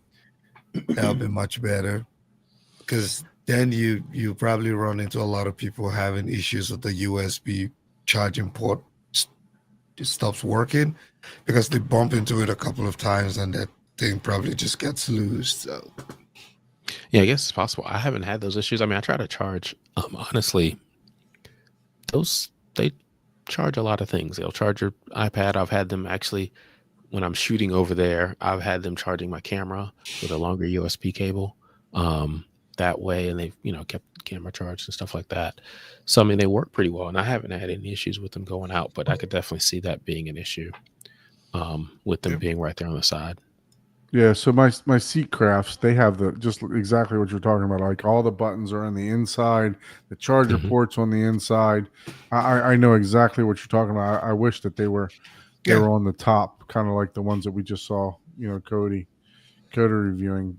There's always and there's no perfect spot, because if you put it on the top, what happens, and the reason that some manufacturers either put them on the outside or the inside. The outside, people walking by will bump it. Inside, you're sitting on it, or whatever. But on the top, even just picking up a drink and the sweat dropping down into that port from a cup could so that's I think the outside side to me is the best, because I mean, except you have this lengthy charger, who's gonna bump it? Like, you know. Well, Yeah, so my they my actually have a couch little. has it on the outside because I have a section that has it on the outside. That is a pain in the ass to reach for. So I gotta admit, I prefer them on the inside than How far out are they? It's pretty far out. It's like so and then the one of them has it on the inside, like where the two sofas meet together because it's two sectionals that pop up side by side and then it joins. So the one on the outside is a pain in the butt to actually, get to. Yeah. So, what were you saying, Cody? I'm sorry. No, it's okay. I was going to say with the sweat thing, what Valencia's done is they've got a little slide cover that covers the USB cable. And I mean, obviously, if you poured water in it, it probably would get through the little cover. But they could try to help with that. But I mean, like you said, there's always honestly, there's it's kind no of up to you, I perfect think. spot. Yeah. But I think I do like the fact that there are options. So I just don't know why. I don't know why they haven't just done friggin' wireless charging on top of the armrest. Mm-hmm. Yeah, you could just split your phone. Because that's waterproof, and you just set your phone right there. Right? Guess where most people set their phone? Right there. On the right on the I wonder if it's heat. It'll cost you another few $100 though. Yeah, but maybe heat too. Yeah, probably the heat too, because you got to ventilate from the inside, right? Yeah. You can plug your wireless charger from the side and set it on top of there. Yeah. Or maybe for the inside, I just thought about it now. Maybe use an angled USB charger so that it just plugs in and it runs up versus plugging in. Probably just solve my own problem just thinking about that. A 90 degree like USB. They probably like a 90-degree USB. Just plug it in there and just have it run out. Yeah, there you go. It probably solves the problem a little bit. Yeah, but that's funny. It's the little things, right? We're nagging about the little things. Hey, it is what it is. First world problems. Yeah. So OD says, I feel like the medium to high level home theater market has declined massively over the past 2 years. Is it me or does anyone else feel that way? I mean, compared to COVID, I would say that it probably has declined a little bit, but I still see, I mean, I'm in a ton of Facebook groups, right? Yeah. And I still see, I see picture after picture of people putting $100,000. I guess it depends on what you're calling high end too, right? If you're talking $1 million theaters, very rarely are those people posting pictures of stuff like that, right? But if you're talking, $100,000, $200,000 theaters, I see tons and tons of new photos, daily every day on Facebook, man. On Facebook of people, It's almost traumatizing, man. It's like, wow, jeez. It's like just when you thought you've seen a really good one, it's like you just see them regularly just pop up. Another one pops up. Oh yeah, and the thing is, and I like the humility that comes with all those pictures. I just wanted to post my small. I'm like, bro, have you taken a look at your rack? Just wanted to post my theater. Meanwhile, it's a walk up with a ticket guy, a candy display, in-ground infinity pool. I'm like, bro, you got $100,000 in your rack, man. There is nothing simple about your home theater.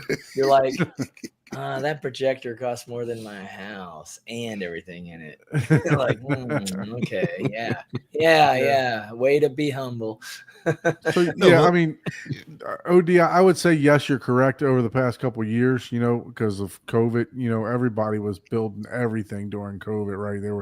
They were trapped inside of their house, and the whole AV industry just went booming. Yeah, I was already into it, but that's when I started upgrading all my stuff. Yeah. I mean, I was still first gen Denon 7.1 AVR, not even a processor. And I was like, all right, well, since I'm going to be inside for X amount of years or whatever, unknown amount of time.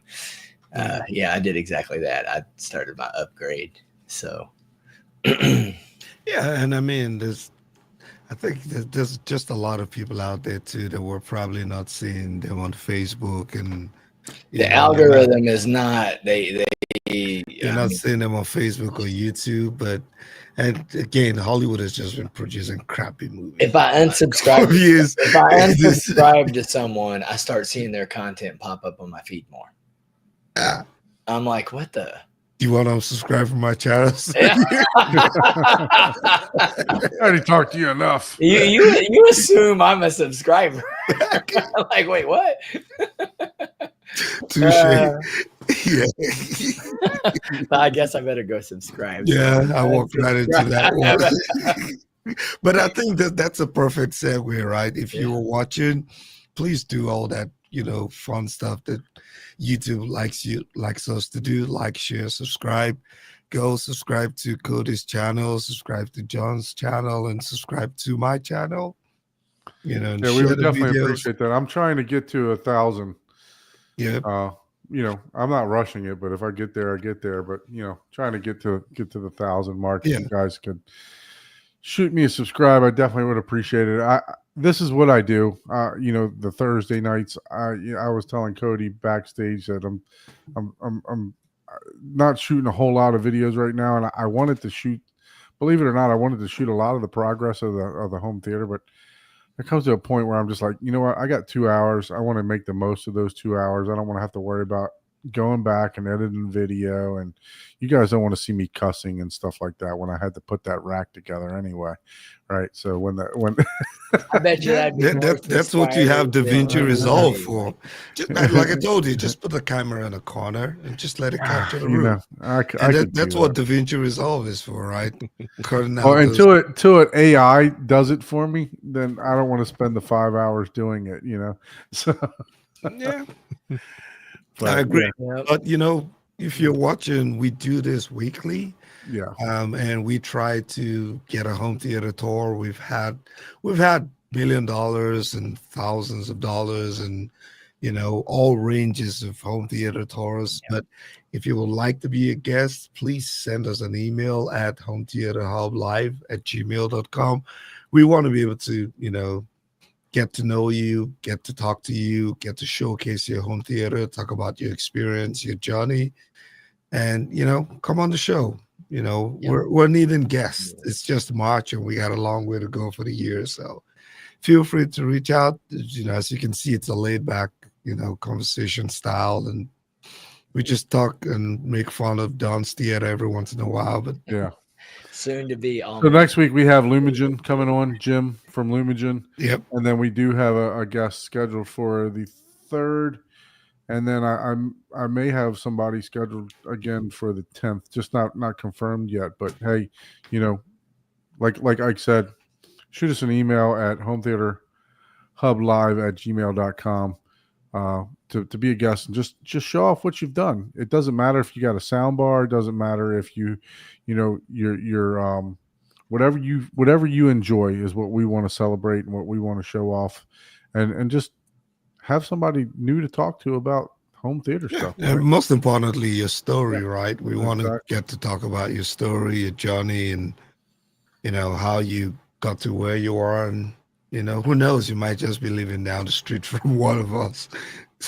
So yeah, exactly. It's usually a small world, right? So yeah, for sure. So I had I was talking to somebody the other day, and they happened to come by the house. Oh, it was a service person that came to do something. They're like, oh yeah, I know 3 guys in the area that's got a home theater. I'm like, well, shit, hook me up, man. Let me talk to these guys, So I think it was AC guy or something like that came to the house, and he was talking about how he was just at a couple different people's houses that all had home theaters in the area, and would never know. You know what I mean? So yeah. So Cody, you done any get-togethers or anything like that at your place? Or I actually have not. Now that I think you're talking about, I'm like, yeah, that's something I haven't done a whole lot of, but I should do and I need to do. Coming here is not bad. It's just there's only so many seats, Right. Yeah. But like I said, I'm pretty happy with overall with my theater right now. That's great. With the sound, wish the screen was bigger, but you know, I mean, 77 inches 10 years ago was huge, you know, so you know, I can't be all like, oh, I wish it was, you know, 200 inches. Yeah, I wish it was 200 inches, but you know, whatever.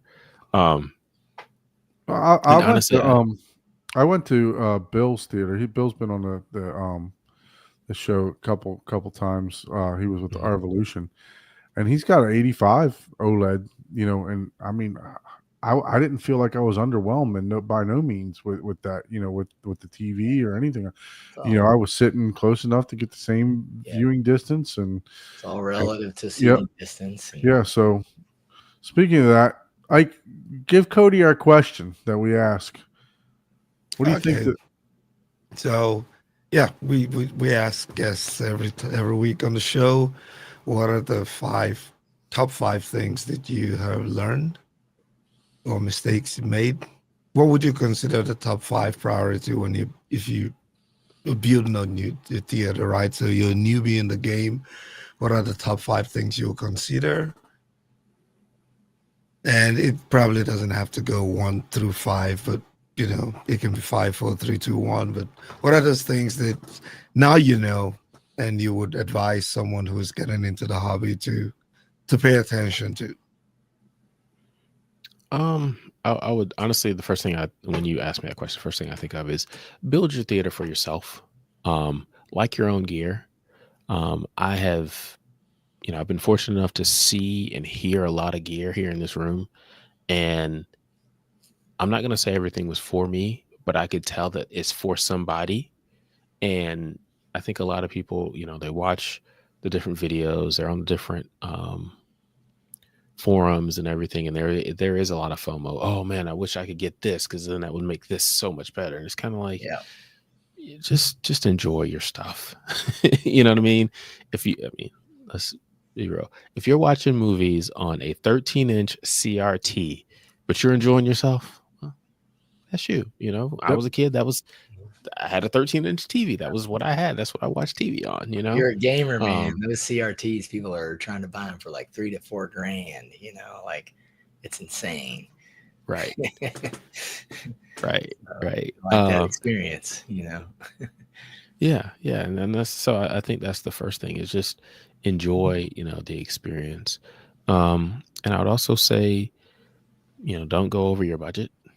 You know, again, it's easy to look at this stuff and be like, oh man, I got to buy the altitude 32 trim off, and you don't have altitude 32 trim off money. You've got Denon AVR X4400H money, you know. So don't go over your budget. But really enjoy the what you have. For me personally, I would say multiple subwoofers I think is a good thing to get better seat to seat balance for subwoofers. That's always a good thing if you know you like a little bit of bass. I'm not a huge bass head. I like bass. I like to have nice even bass in my room, but you know I know a lot of people, or I've heard of a lot of people that have multiple, you know, 8, 9, 10 subs in their room, and they're 18-inch subs, and you know they do the butt kicker and the whole shoot match. And it's like that's not really my thing, but if that's your thing, go ahead, do that. But I do believe in multiple subs as far as that is concerned. And you know, one thing that I would like to do, we've already talked about it, is probably add a projector to my room just because I like that reflected image. That's something that I've learned that, you know, I love a TV. I'll probably always have a TV in this room. But if I get the opportunity, I do want to do a projector, because to me that'll make it even more cinema-like here. Yeah. So True Home, you're asking about why can't you afford proper cinema speakers? So what are you defining as a cinema speaker? Yep. So that's I guess that's what would love to answer your question. Well, it sounds to me like, well, and that's the thing, like it depends on the industry you're in, right? Like if I heard that question and you're not into home theater, right? And you're into, you know, like concerts or whatever, right? Like you can get you know, people use them right now all the time, you know, Crown amps, Behringer amps, right? Those things produce a lot of power, right? but they're not made to be sitting in the room you're in. They're noisy. They have loud fans because they have a different purpose. Cinema speakers, they're not made to be like in a 15 by 15 room, you right? know, they're not made to sit within 5 feet.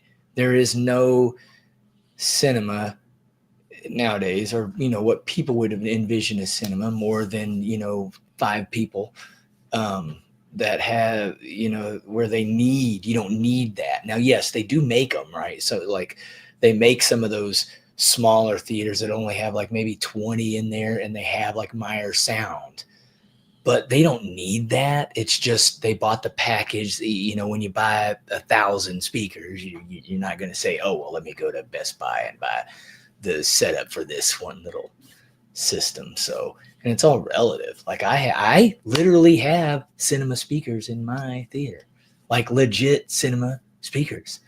I have the JBL speakers that came out of the AMC in Chesterfield, St. Louis. But you don't need air quote actual cinema speakers, because they serve a different purpose. They're super durable. They're super easy to maintain.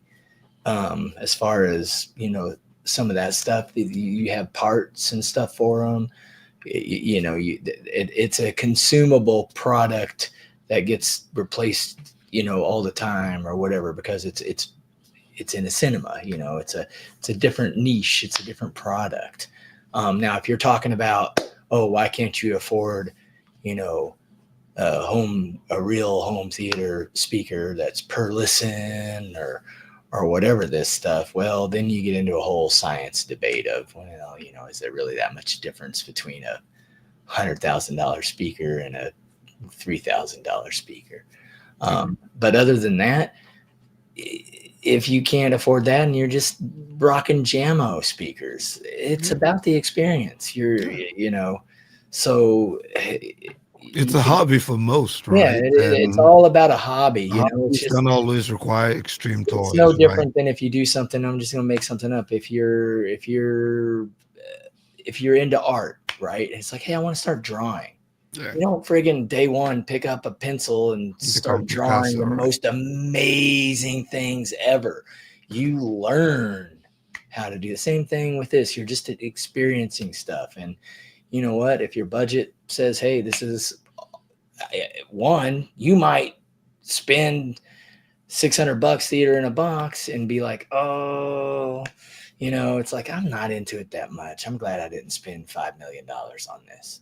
Because man, that happens to people. I have gotten into hobbies where I'm like, oh man. And you got to think about affordable. Affordable is that's different relative. for people. That's relative. People, right? Yeah, that is relative.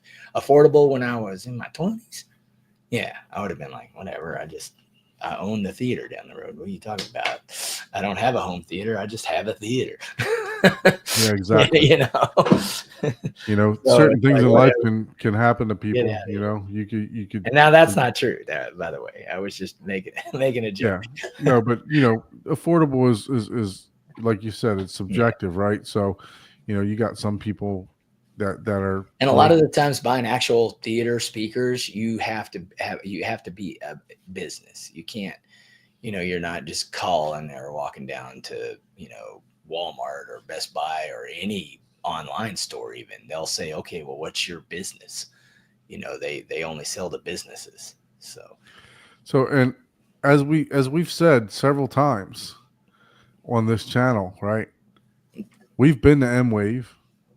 I've been to Expona. I've been to the Florida Audio Show, right?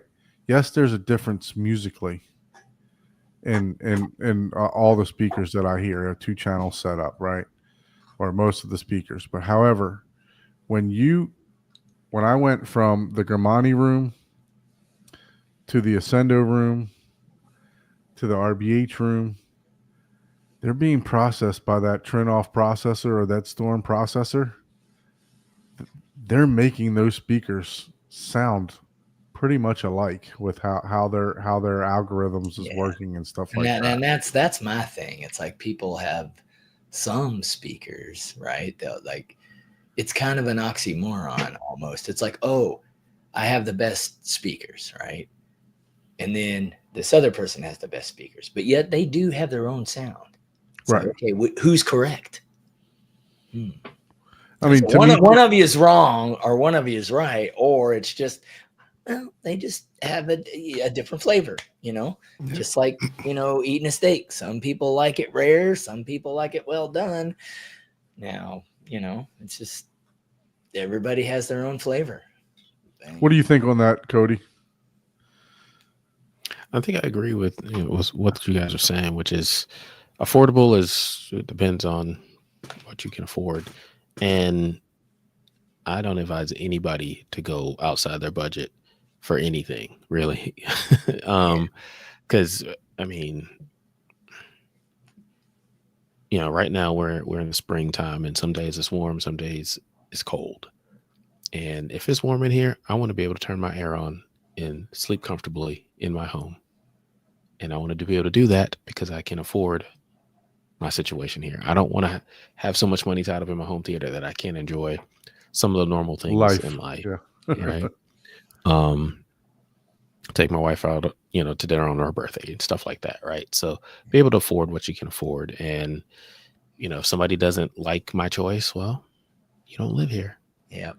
Hey, some people have a caviar. So, some people have a caviar taste with a bologna budget.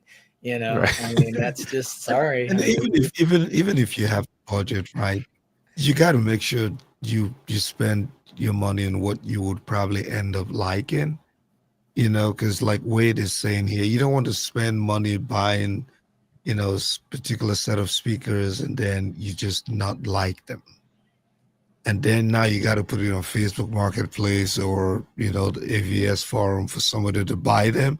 Or you end up arguing with people on Facebook just because, you want to convince yourself that you like the speakers, and then, so, I mean, even with the budget, make sure it's what you truly like, especially when it comes to speakers, right? Because the signature and different things might just not be what you might enjoy long term.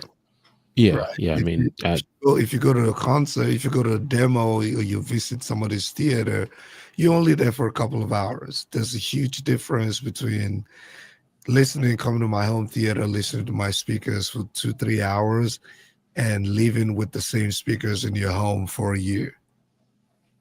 You might not like it after 6 months. Yeah. And I mean, I think about that a lot because like I said, I've owned and actually still do have a pair of Klipsch reference Premier line. And, a lot of people are like, ooh, those are too harsh. I can't stand them. Right. And to me, they were fine. I didn't have a problem with them, but some people just thought they were way too bright. And like you said, you can listen to it for a couple of hours and be like, oh, that's fine. But then months on end, you're like, man, this was a bad decision. So definitely go to your Magnolias or any place you can go, M-Wave, Exponent, any place you can go to listen to multiple speakers. And, if you don't, you feel like I like that particular sound of that particular speaker, start talking to the person, the dealer, whoever, about what makes that speaker sound that way. For instance, Don mentioned he's got some Martin Logans. I assume they have a ribbon style tweeter. And those ribbon, the Air Motion ribbon style tweeters, they've got more surface area, so they're going to give you a different sound compared to a dome style tweeter, right? And you have to figure out which one that you prefer. And so you do need to spend time. I would suggest spend as much time as you can listening to speakers. And if you find something that you like and you can hear them in several different locations, try that too to make sure that you're going to like them, because the room does it. Room and the gear used when you go to CDR, you listen to speaker. It's probably been processed by a Trinov or something. So, except if you have those level of gear, you still might not get. It's like going to a projector. You see a projector or CDR, right? And it's like, oh, powerful projector, but there's a Mad VR Extreme somewhere running in the background, and Yeah. you might take the same projector home and you're not getting that same quality, man, because of the processor or the quality of the screen, things Right. like that. So you always want to get the whole picture before you spend a lot of money, man. Yeah. Yeah. Yeah. And it's a lot of the times, like, if you, especially with the newer clips stuff, people say, oh, they're too bright, right? And the reality of it is, if you look at some of the measurements, like some of the higher end clips, the biggest thing that measurement gurus will say is, oh, there's a dip at this spot, but it's such a small dip, and people never complain about. No one's ever said, oh, I can hear that dip.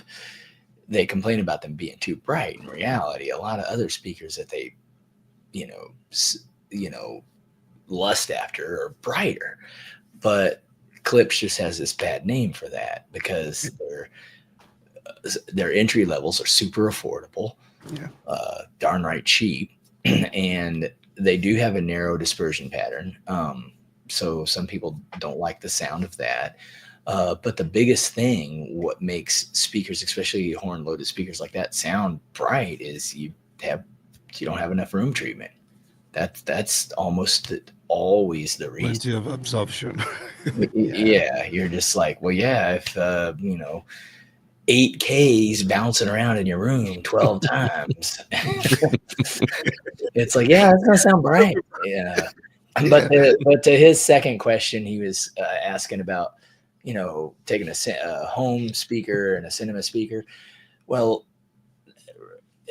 the speakers, frankly, should just reproduce the sound. Now, if you're talking about a cinema speaker versus a home speaker, and you're talking about going way above normal listening levels, yes, a cinema speaker is going to beat the shit all day long out of even my speakers are 97 dB sensitive, and they are not exaggerated 97 dB. They are probably underrated. I could drive those things with a friggin', a tube amp almost. So yeah, in that aspect, yeah, your hearing will give out before the speakers. But home cinema, most average home cinemas on large are 20, by 30. Yeah, Normal is 12 by 15. Yeah, the average. So you don't need a cinema sensitive speaker to get even at reference volume for most scenarios. And it's just overhead that you may use one time to show off. Like, oh, hey, I can make your ear bleed, which is cool. I'm not saying that that's not cool. I mean, I have them, but I got them because I knew somewhat. Yeah, and except you're going to also hide them. Many of these cinema speakers look ugly. Ugly as shit. Yeah. They will not pass the wow factor. No, yeah. A lot of the many of them are ugly as hell. You're paying for some veneer looks. Legitimate. They're supposed to sit behind the screen. So exactly. You're not supposed to see them. Yeah, you're not supposed to see them. So except you're gonna hide if you have 11 ELA speakers, except you're gonna hide all 11 speakers. Yeah. The reason clips is harsh is the way that it's got a narrow dispersion. It doesn't matter because when you EQ certain speakers on axis versus off axis and how the response isn't necessarily linear, sometimes you can make the speaker sound worse by EQing that highs out. Therefore, the true resolution is to treat your room. So then you don't have to EQ it. It can still sound like the normal speaker and stuff like that. But anyways, there's all good questions. But that's everybody has their opinions, and it also depends, again, some people like it. Some people love the hell out of it. It's like, dude, I want my speakers in a glass room. I want them, I want, 1.8 milliseconds of reverb, so everybody has a taste. Speaking of reverb, tell that story that you told about what you found with REW. You were telling me in backstage. Okay. Because I think, look, this is very educational. So yeah, there's all kinds of. So I've been in audio for a while, but I've been trying to learn the Rue software really well. And I was basically using it with a filtered IR response to narrow down, because I have a large space, like, because it's at my open concept room. So I'm like, I don't want to try to cover my entire friggin' space in sound panels, because it's my great room, it's my kitchen, it's my living room. I have an entertainment space, not a dedicated theater. So I'm like, okay, well, let me find any or the harshest reflections. Let me try to do that with a impulse response. And to not get too technical, basically gives you run a sweep. It gives you essentially almost like a curve of a time domain through that initial impulse response, right? And that's totally wrong what I just said, but you basically have a curve of energy that the sound produces. And in that curve, you have I forget the Schroeder like baseline that the room should. Ideally, it's like supposed to go like down as quick as it can and then level off, right? My room doesn't quite do that, and a lot of rooms don't do that. That's just, I'm saying, the one thing I don't like instructions is they never show you, hey, this would be perfect, right? Because that's easier to understand as far as like when you're trying to figure it out. But anyways, so I had this this high energy at like, I don't know, 12.4 milliseconds or something like that. And I was like, man, what is that? Like, and how you figure that out, you have to divide it by 2 because it's a reflection, and multiply it times your speed of sound. There's a formula for that. So I was using that, and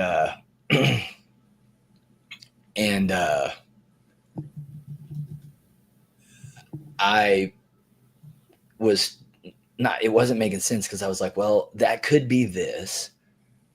And so I covered it up and moved it out of the way, and nothing changed. And I mean, I spent a lot of time. I thought, okay, well, maybe it's something to do with my equipment, my computer, because sometimes your electronics and internal parts can cause some energy kickback and stuff like that. So I changed out computers, did a couple things. Then I moved the mic, right? Like, I'm like, okay, I got to move the mic, because that's another way you can do, like, you can move the mic to see, okay, it got further away. So the time went from, 12.4 milliseconds to 24 point whatever. So it's like, oh, hey, I moved it 3 feet, and it'll show that in the measurement. Well, I ended up, like, especially in my bass range, right? But that's a different graph. That's not the impulse. That's not what we're talking about. Yeah, it's not exactly what we're talking about here, but that is also, I'll get to that too. So then I moved my mic right next to the speaker, and it measured the exact same energy at the 12.2 milliseconds or whatever it was.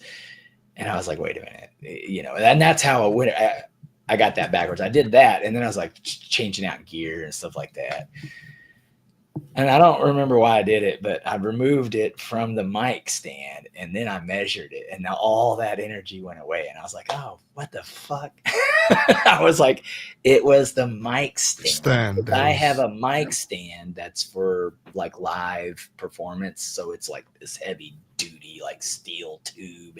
It was reverbing up into the microphone, the energy.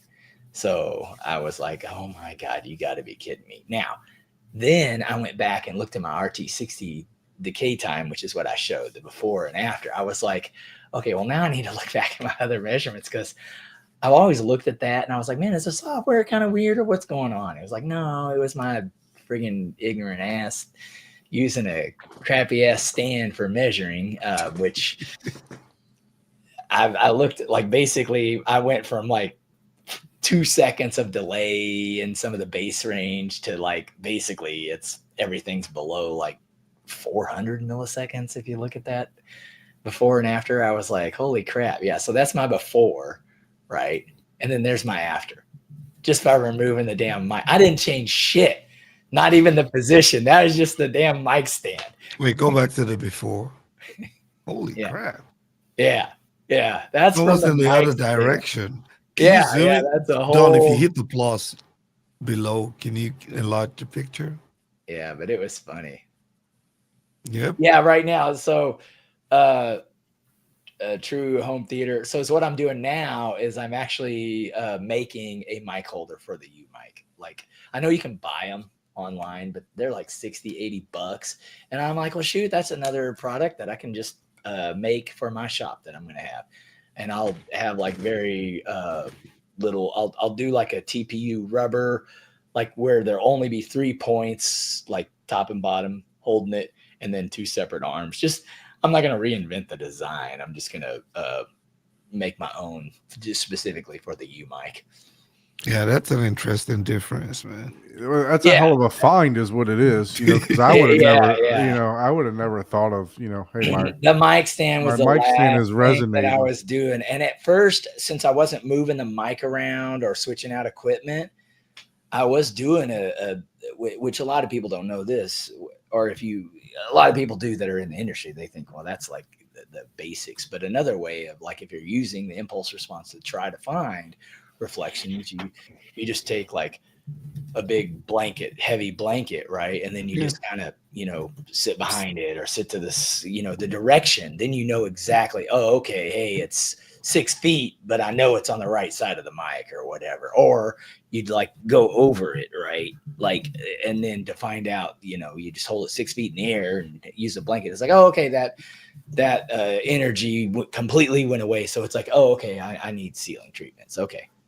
You know, type of deal. You could just, there's all kinds of little bitty things that, unless you're a nerd and you're doing this all the time, or you're in the business, obviously you would know it, right? That you just don't know, that are like little cheat codes. You know, it's like, I could not figure this one out. I was just like, man, in this software, it's something's wrong with my computer or whatever for a while. Cause me and a buddy of mine, Miguel, we kind of did the same thing with his system, right? Oh, I got to tell this story. So we were measuring his room and stuff like that. And then he had a really bad 60 hertz null. And I was like, man, but every time I measured during his left speaker, the null went away by quite a lot. Like, he had a 20 dB null. And this was only like maybe a 5 dB null in the left position. And I was like, all right, well, put your left sub up in the front and just have both the speakers up front. And he was like, oh no, that's not right. Opposite wall, blah, blah, blah, blah, blah. And I was like, yeah, no, you're probably right on that. And I mean, I went off on him. I was like, fucking all the fucking goddamn times we doing this shit, and you don't want to move this one just because I actually am seeing something. I was like, I want to know what happens if we move it here. Anyways, and he just made fun of me. And he's like, well, I'm not going to call you to do any measurements for a while. You know, you cranky ass. So, but then he called me like an hour later or whatever. And he was like, all right, I moved it. I want to test it. And, you know, because I was even using like ChatGPT. I was like, okay, I drew out a map, and I told him, hey, do the math for this listening position. And the answer was correct in ChatGPT. It was like, oh yeah, the least amount of, you know, cancellation would be in these 2 positions. So I said, okay, well, move them up there in the front. But what it doesn't tell you is, yes, but if you move 1 foot to the left, all of a sudden one frequency is like 20 dB hotter. So then, so that was bad, but it did get rid of the 60 hertz null. So then we ended up moving. He said, oh, well, let me try moving this speaker, because he has a closet in there. It's kind of messing up all the sound. So then he ended up finally moving that one back to the rear right. And man, now he's like, no more null. And, you know, just, he had to not set him in the complete corners because of the closet. So he has it just off the left front corner, and then next to the closet in the right rear corner.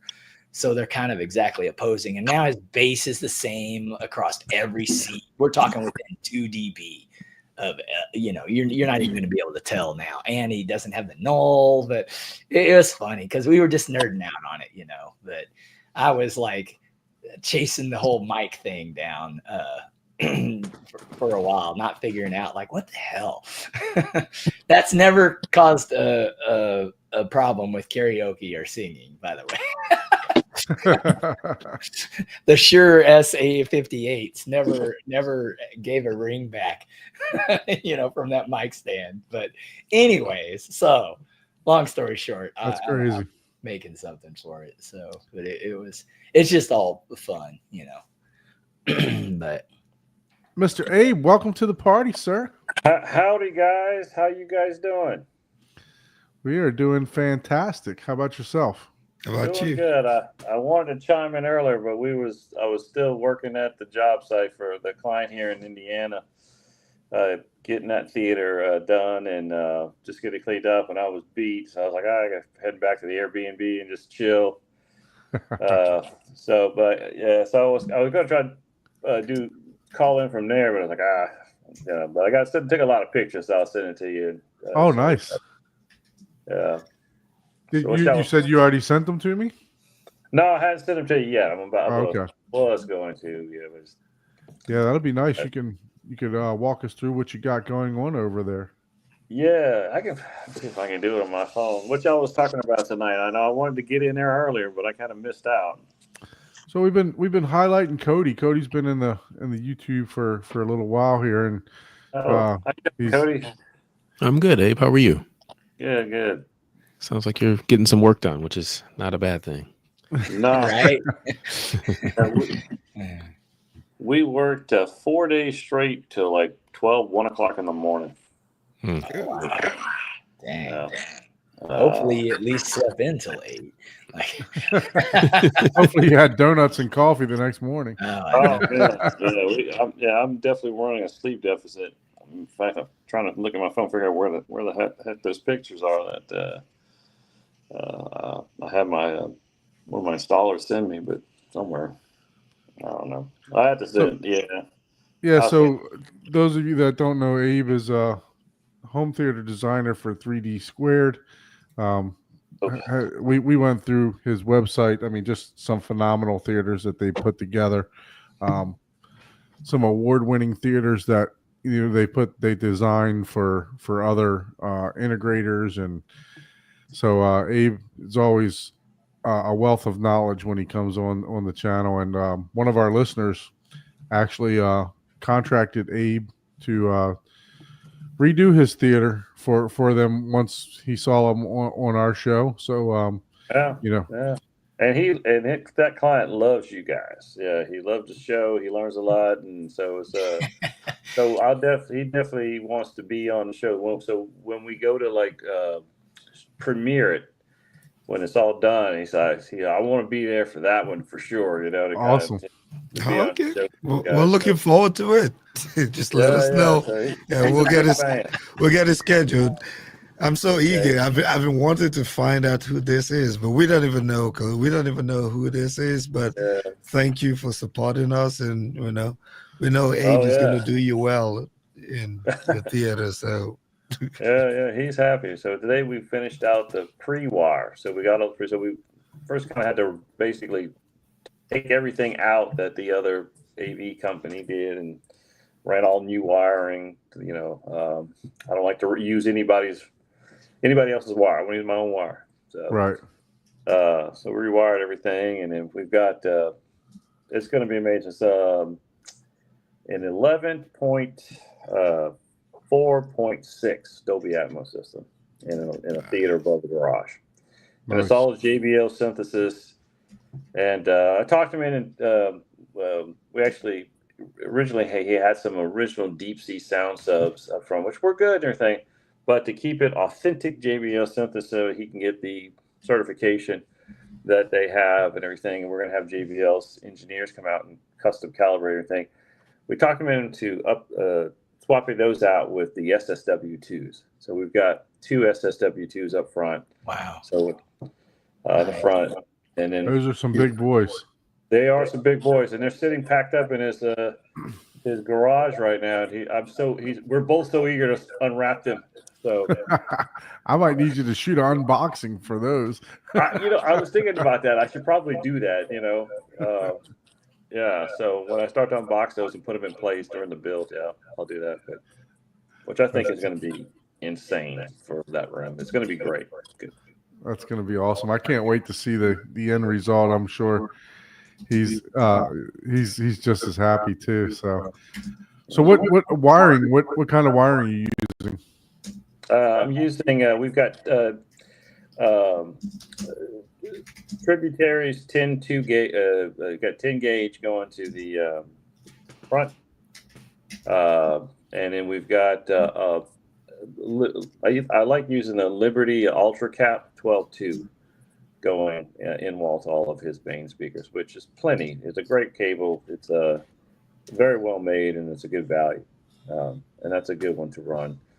I actually just purchased 4 Tributary HDMI's for the Lumigen, just so I won't have that hot spotting through them. That I think I did the 3 meters for the Tributaries. The Lumigen sometimes can be finicky if the voltage gets a little out of whack on those. So just make sure you got a decent size cable so that it isn't too hot going to the HDMI ports on the Lumigen.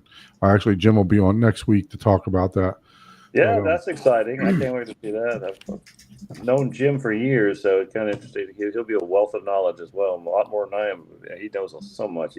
I call on him quite often just to pick his brain on things. Actually, somebody made a comment on here earlier about the customer service. I've called him twice this week, and one time he picked up immediately, and the other time he got back to me within the hour. So I mean, just he's like I said, excellent fantastic customer service, for them. So and he's been like that as long as I've known the company, and I've been using Lumigen products since the early '90s, or late mid '90s.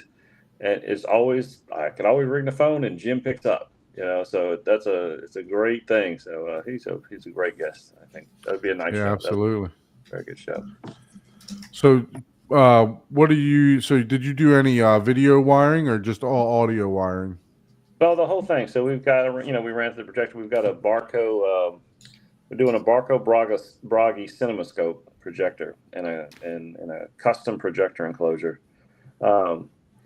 And we just custom ventilation system in today, and so we can get it prepared for when the millwork goes in. So it's going to be pretty nice. And he's doing a 155 inch 237 to 1 aspect ratio screen. So what did you use for HDMI? I've been really happy with I used the binary optical. Okay. I've not heard of that one. Yeah, I don't think I've heard of that one. It's a new one. It's a Snap brand, but it's their optical. It's an optical HDMI cable. But I've had good success with it. And do you need the 5 volt with that, or it's just okay? Right. So if you go past like 75 feet, you can. But it's just HDMI over fiber. And it has one side says source and one side says display. But I like it just because I've had good success with that. I don't have to worry about, with copper, with wire, especially running these issues and stuff. It does the trick. And so for what you drinking there? This one's for Abe. I was done, but I was like, all right, well, someone joined. I might as well have one more. The blackberry. This is the blackberry sage. Oh my God. That's cool. Man. I just got a little. I don't. I forgot to stop by the liquor store, so it's just Coke. Gotcha. Yeah. I couldn't spike it with anything. So. Yeah, the Airbnb doesn't tend to stock those. Well, it's funny on the picture for the Airbnb, they show this like barrel that has like a cooler, and in the picture they show it stocked with beer. Next to like one of those little shuffleboards, this little game room area here in this room. And so I thought, "Oh, it's cool." So we stocked the beer. So so when we got in here, it was like, I went straight there. There was no beer in here. It was empty. I was like, No that's beer. kind of misleading. You put that as a photo for the Airbnb. So I was like, man, that's kind of a bummer. So all the pre-wires done. What was involved with that? Did you have to tear out any drywall or anything like that? Oh my God, yeah. So we gutted the entire theater. Yeah, I want to find them pictures. Let me see if I can find those pictures because I don't know what he sent them. Don is gonna get all the spiel before we get to the tour, man. Oh, I mean, we want to see the pre-wire, see the progress, right? I mean, the progress is just as important. Yeah. Okay, here they are. Let me see. How do I? Let me see how. I know I got to be all tech savvy here. Hold on. It's all right. Says the theater guy. Just don't share the wrong pictures. Yeah. Well, I just started using Some people are, technologically challenged. I'm audio ignorant, so I'm always trying to learn. Program Telegram because for communicating with my installers, and he sent photos through Telegram. So I'm in that Pigeon. He got them through Pigeon. Thermal paper faxed, man. I was high end. I don't know how to forward.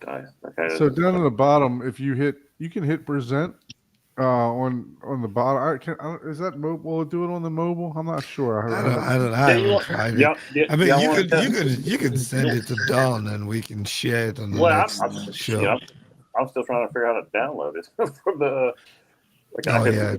Yeah. You can just email it to Don and we'll talk about it. Select all 10. Okay, and then I'm gonna. All right, here. Then I'm gonna go ahead and. Okay, mail. I'm gonna mail it to you. So speaking of wiring, Cody, did you have to?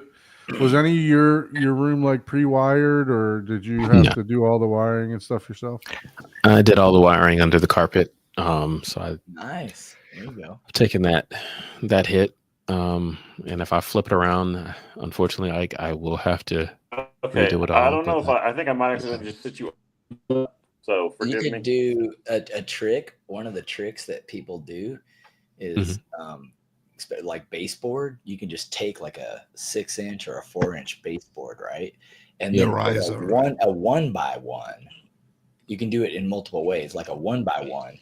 Like sandwich it like this, right? And then you put an LED down here, and then you can hide all the wires underneath. Or you can just put the LED on this side where it reflects off, and then just drop the cables in. Just give yourself, an inch gap to where you can just dump, however much. If you want 3 inches of cable stack, you just drop that 1x in like that, and you just have this light that glows to the wall, right? It bounces to the wall, and then you basically have a trough all the way across. It's hiding, and no one even sees it because you got this light that's gleaming out that people are just like, "Wow, that's amazing." There's all kinds of tricks that. That's actually not a bad idea. I mean, I've got some basic cable wire covers that run along one of the baseboards just to make it a little easier, but that's actually not a bad idea. Yeah. So what's the next stage, Abe? What are you gonna? How long are you gonna be out there? Photos? Did the photos No, it didn't come through yet. No. You sent it to the Horizon to the Horizon email, right? I think I emailed it to Horizon Theater.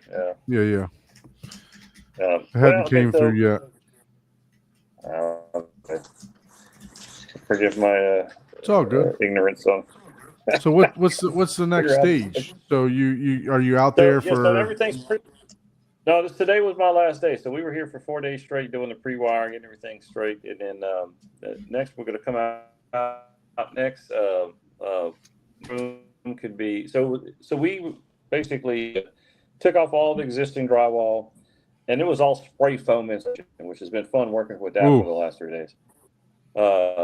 So we had to rip out quite a bit of it to create pathways for stuff. But I talked with the builder. I said, I want you to rip out all of this foam on the wall because we're going to put thermoplastic insulation in all the stud bays, which I like better than the spray foam.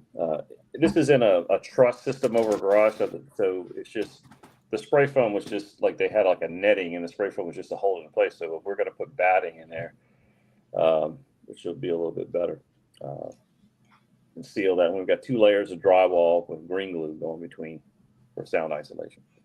Okay. And it's a rough above a garage, kind of detached from the house, so that should be plenty enough. And then we've got a carpet underlayment with like a mass loaded rubber vinyl barrier that's attached to a carpet pad. So it's like Oh, nice. And we'll put that down before we put the carpet. So we use a standard like broadloom carpet. And then he'll have a decoupled platform that'll sit in the middle of the seats. You might have had the rendering. You have that rendering of it? Here's the one with like the. Yeah, let me see if I can pull that up. Yeah, you remember that one? Yeah. Yeah. I'm afraid to try to go back and find that thing because I don't even know where. Yeah, he's going to send us the wrong picture on episode 69. Like, oh, oops. Yeah, I'm not on my computer. Just do everything with this stupid phone, so I don't know how to maneuver fast enough on this phone. Well, old school on it. But what's unique about this, if we get it, one of the things that's going to be unique about this is I'm doing, and I've been wanting to kind of do a very intense like lighting system in a theater. So this one, I got kind of the creativity, the room from the client to kind of just do something creative. So we have these acrylic 3-form. I don't know if you guys are familiar with 3-form. They make these really unique acrylic inserts. They make, of course, countertops and walls, all kinds of crazy acrylic items. So we've got these acrylic inserts in the pilasters and then surrounding the frames, and they're all edge lit or back with RGB WW light. So from WAC.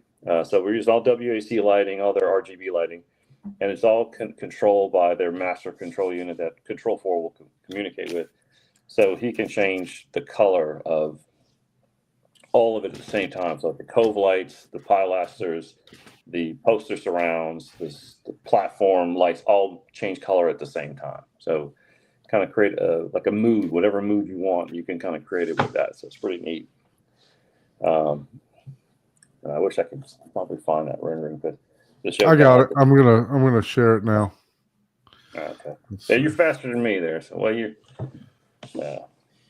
So yeah, that's good. So so it sounds like he's made some upgrades. Doesn't sound like as many as Don has done. It's funny, we were talking about Don saying like, took how long did it take him to take me and the client were talking because he watched the show. He's like, how long did it take you to put drywall up? 2 years?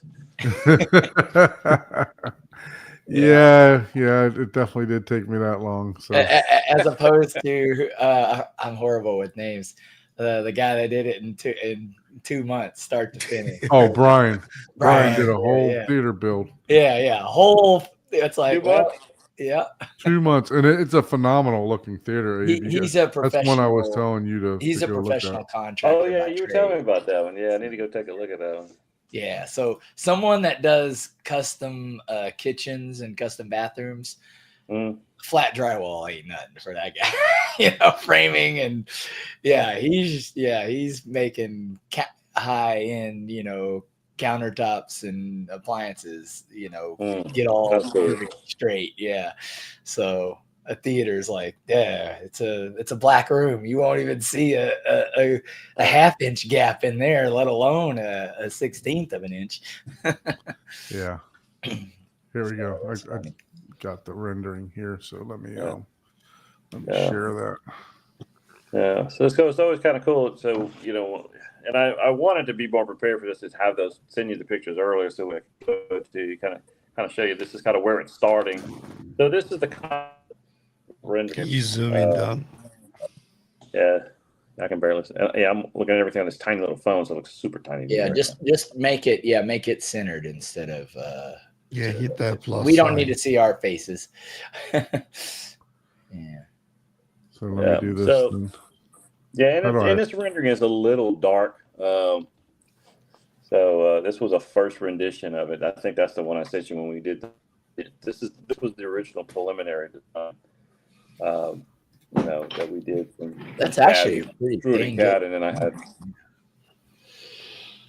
Yeah, I like him already. He's a horror fan. I like him already. He's got all the horror movies on his Scream, Friday the 13th, Nightmare on Resident Evil. Right. Yeah. So this was based my very first conversation with the client. I asked him what kind of movies he liked and everything to just get a sense of the movies he's most interested in to base this first generation rendering on. And so all of those are acoustic. Those are printed movie poster prints on fabric, on acoustic fabric. The speakers are behind each one of those poster cases right there. Now, does he already have the star ceiling, or is that something you're going to put in also? Oh, I'm putting this all brand new. Yeah. Nice. And the soffit is not even there. So this is a room above a garage that has like these angled chamfered soffit, and we're going to cover the angles up with doing like a 2-step straight soffit that completely conceal it. So have like a 2-step soffit, and in the lower step you see there'll be this perimeter cove light that goes all the way around. That's a color changing RGB cove light. And then around the movie poster prints, that's about a 3-inch wide acrylic, like a smoke white acrylic insert that's edge lit with LEDs that will illuminate. So it looks like the movie poster is like floating. Oh, that's cool. So it'll look like it's just floating with this red glow around it. And then behind the somewhat diamond shaped insert on the pilaster is another RGB LED strip that illuminates the 3-foam acrylic insert that's in there. And then we also have some around the steps that you don't see. But all of that changes color at the same time. So he could change it from red to green to blue. Now, are the posters permanent, or can you swap? No, you can pop those off. So that's cool. Okay. Yeah, so they're offset of the wall, obviously to create the illusion of they're floating anyway. And then we have a clip system in there that you can just clip them off and pull them off. And we can remake him, like I said, if later on he wants to change out the movie posters and do different, we can do a whole new set of movie poster print right on it. And also, if I ever need to service the speaker, I can just pop off the poster to get it right to the speaker. That's right behind it. So we've got SCL7s all the way around. 3 on the 6, 3 on each side, and 2 on the back. So we got 8 bed layer channels, and then we've got 6 in ceiling SCL8s in the ceiling behind the fiber optic ceiling, so you don't even see them. Fiber optic ceiling is like an open weave, like a Guilford Main FR701 or something. It's just an open weave, and then the speaker will blow right through. That's crazy. What processor are you going with in there? The Trinoff? This isn't. We're using the JBS. This is a synthesis. We're using the SDP75, which is the top. It's a 24-channel, and it's basically made in conjunction with Trinoff. So it's mostly a JBL partnered piece with Trinoff, and we were very excited that they will be. I'm assuming it's already been announced, but there's been a firmware update on it that will give it the latest base waveforming algorithm. So we were wondering if we need to jump to the actual Trinoff 24-channel, but we won't have to. The SDP75 will get that firmware update soon, I think. Nice. That's great news for. Yeah. Well, I'm very excited about that. So because and then it keeps it all consistent because JBL's got all their EQ curve patterns for all their speakers and already built into it. So it'd be nice just so that's a custom fit with the speakers and their EQ curves and everything. So it's gonna be fantastic. Now that makes me want a question. So nice looking speaker, a nice looking room. Yeah. Do you know, like, if you've calibrated your system fully with the Trinoff and you then have waveforming, do you have to recalibrate the whole system, or does it already know based on its previous measurements that you can turn waveforming on and off? as long as obviously you haven't moved anything or changed out. That's a good question. I would suspect you probably have to rerun calibration if you do that, because that would start. Well, because the math is still the same, right? I mean, if it stored it, right? Like if it's stored, it's because no matter what setting, no matter how bright your projector is, the measurement of the sound is the same. If you change a speaker or a position slightly, sure, or especially subwoofer. But that would be wild if it was so advanced that, hey, we've already got all your measurements. Has anything changed? No. Okay, well, hit. Now maybe if you want to like adjust if it has. Oh yeah, so in that case, I get what you're saying. Yeah, you may not have to. That's a good question. I have to explore that one. I haven't. Not as familiar with how that works. Yeah, because as an integrator, like that'd be awesome for you if that's you might have. Oh, you're saying like, right? If they have it's already been calibrated, then they get that firmware update happens, right. They have to recalibrate it. Oh, good question. Yeah, that's a good one. Yeah, because it might be like, hey, we have a whole new formula. I mean, I don't think the turn-off takes a long time to take the measurements. I know my Lindorf can be pretty time-consuming, sometimes an hour. To redo all the measurements and stuff like that. But I think the turn-off is pretty quick, from what I understand, when doing the actual measurements. Yeah. So we're really excited about this piece. I can't wait. I've been dying. Sitting at home in my office, sitting right next to my desk is this unopened box of this SCP-75, and I so badly want to take it out and just start playing with it, which I may do soon. Gotta learn how to work it, right? Yeah. I ordered. So we got 4 equipment racks going in this theater. 2 is for the game room, and the game room is going to have a huge Barco LED wall in the game room right outside. So we got a Barco cinemascope projector in the theater. Outside in the game room, we've got an NT 1.2 Barco video wall. So you guys are not playing, man. It's a massive video, and so you could do up to like 4 independent images on the screen at the same time. So we're doing like a tiler, like a 4x1 multi-tiler, or a 4x4 multi-tiler, or something like that. 4x1 multi-tiler. Yeah. So you can have the 4 sources. You can have them all independently running, and we're using Blackstone makes a driver for it.